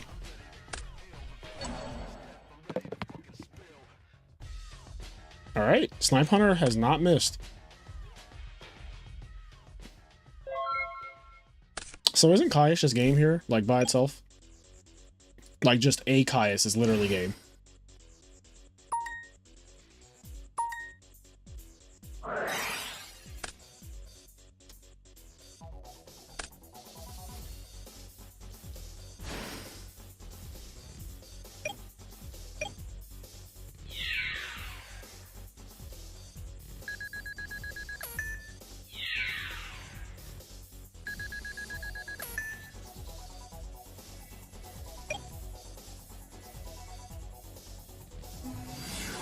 Oh.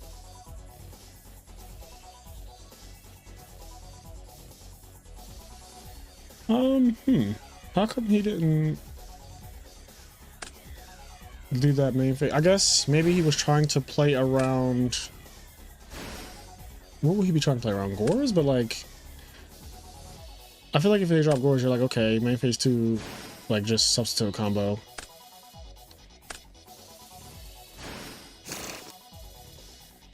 Either way, this is an excellent spot for Ronak to be in right now. Your opponent's at 1300. But he could have did an extra 1,000 if the Treatment Frog got tributed for Swap Frog. I'm sure there's a reason. I just don't know what that reason is right now because I am running on no sleep.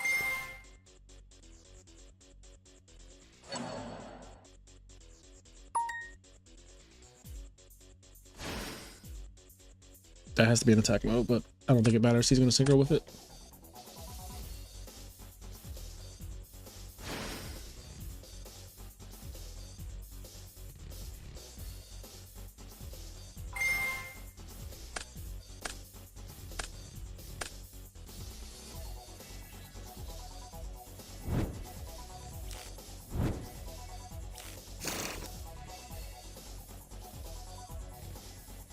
You know what's funny? That's exactly, well, not exact, but that's 1,400 Swap Frog and Unifrog. So I think he wins no matter what here. Okay, that's game. All right, Ronak wins. Congrats on winning the tournament, Ronak. I forget what number of wins this is for the IMNerd tournaments that he's entered so far, but I know he already had the tournament winner role. So this tournament was for $180 total prize pool. It's going to be split between the top 4, scaling down from first place to 4th, obviously. I just have to figure out the exact breakdown and everything. But I will do that. I'll get everybody paid. And I'm going to get myself some fucking sleep. I'm very tired, but hold on. Before we do that, let me read some of this chat before I go. Again, thank you guys for stopping by the stream and all that good stuff. You know, all that jazz. I'm very appreciative of everyone supporting the channel and all of the subscribers and stuff. Enjoy your money. Okay, so wait, what did we miss? You going to YCS California? Yeah, Elvis, I've been to like every YCS Cali for like the last 2 years, I feel like, so I would definitely be at Cali again. I love Cali. When is it though? I actually don't know when it is. Substone is not eroded. Ronatone is just banned, so it doesn't do... Oh, it's not eroded? That's actually good, because if it's not eroded, then that means that I don't have to worry about when they reprint it as like an ulti or super rare that it has a different text, because that would be annoying.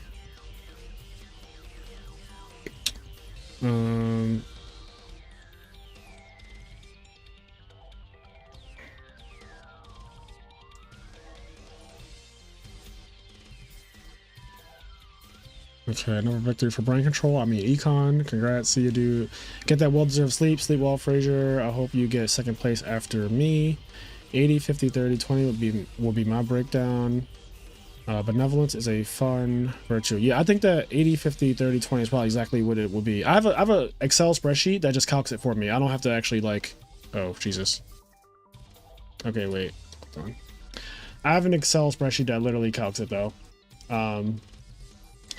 So I will just use that to come up with the exact amounts. And we will go from there. Let's see. All right, I'm gonna get out of here because again, I am tired as fuck. My eyes are literally about to close. So congrats to Ronick for winning. Congrats to Crippled Thumbs for getting second place, and Vincent Zin and Silent Bandit for a top 4 as well. Have a good night, everybody, and I will catch you all later. Peace.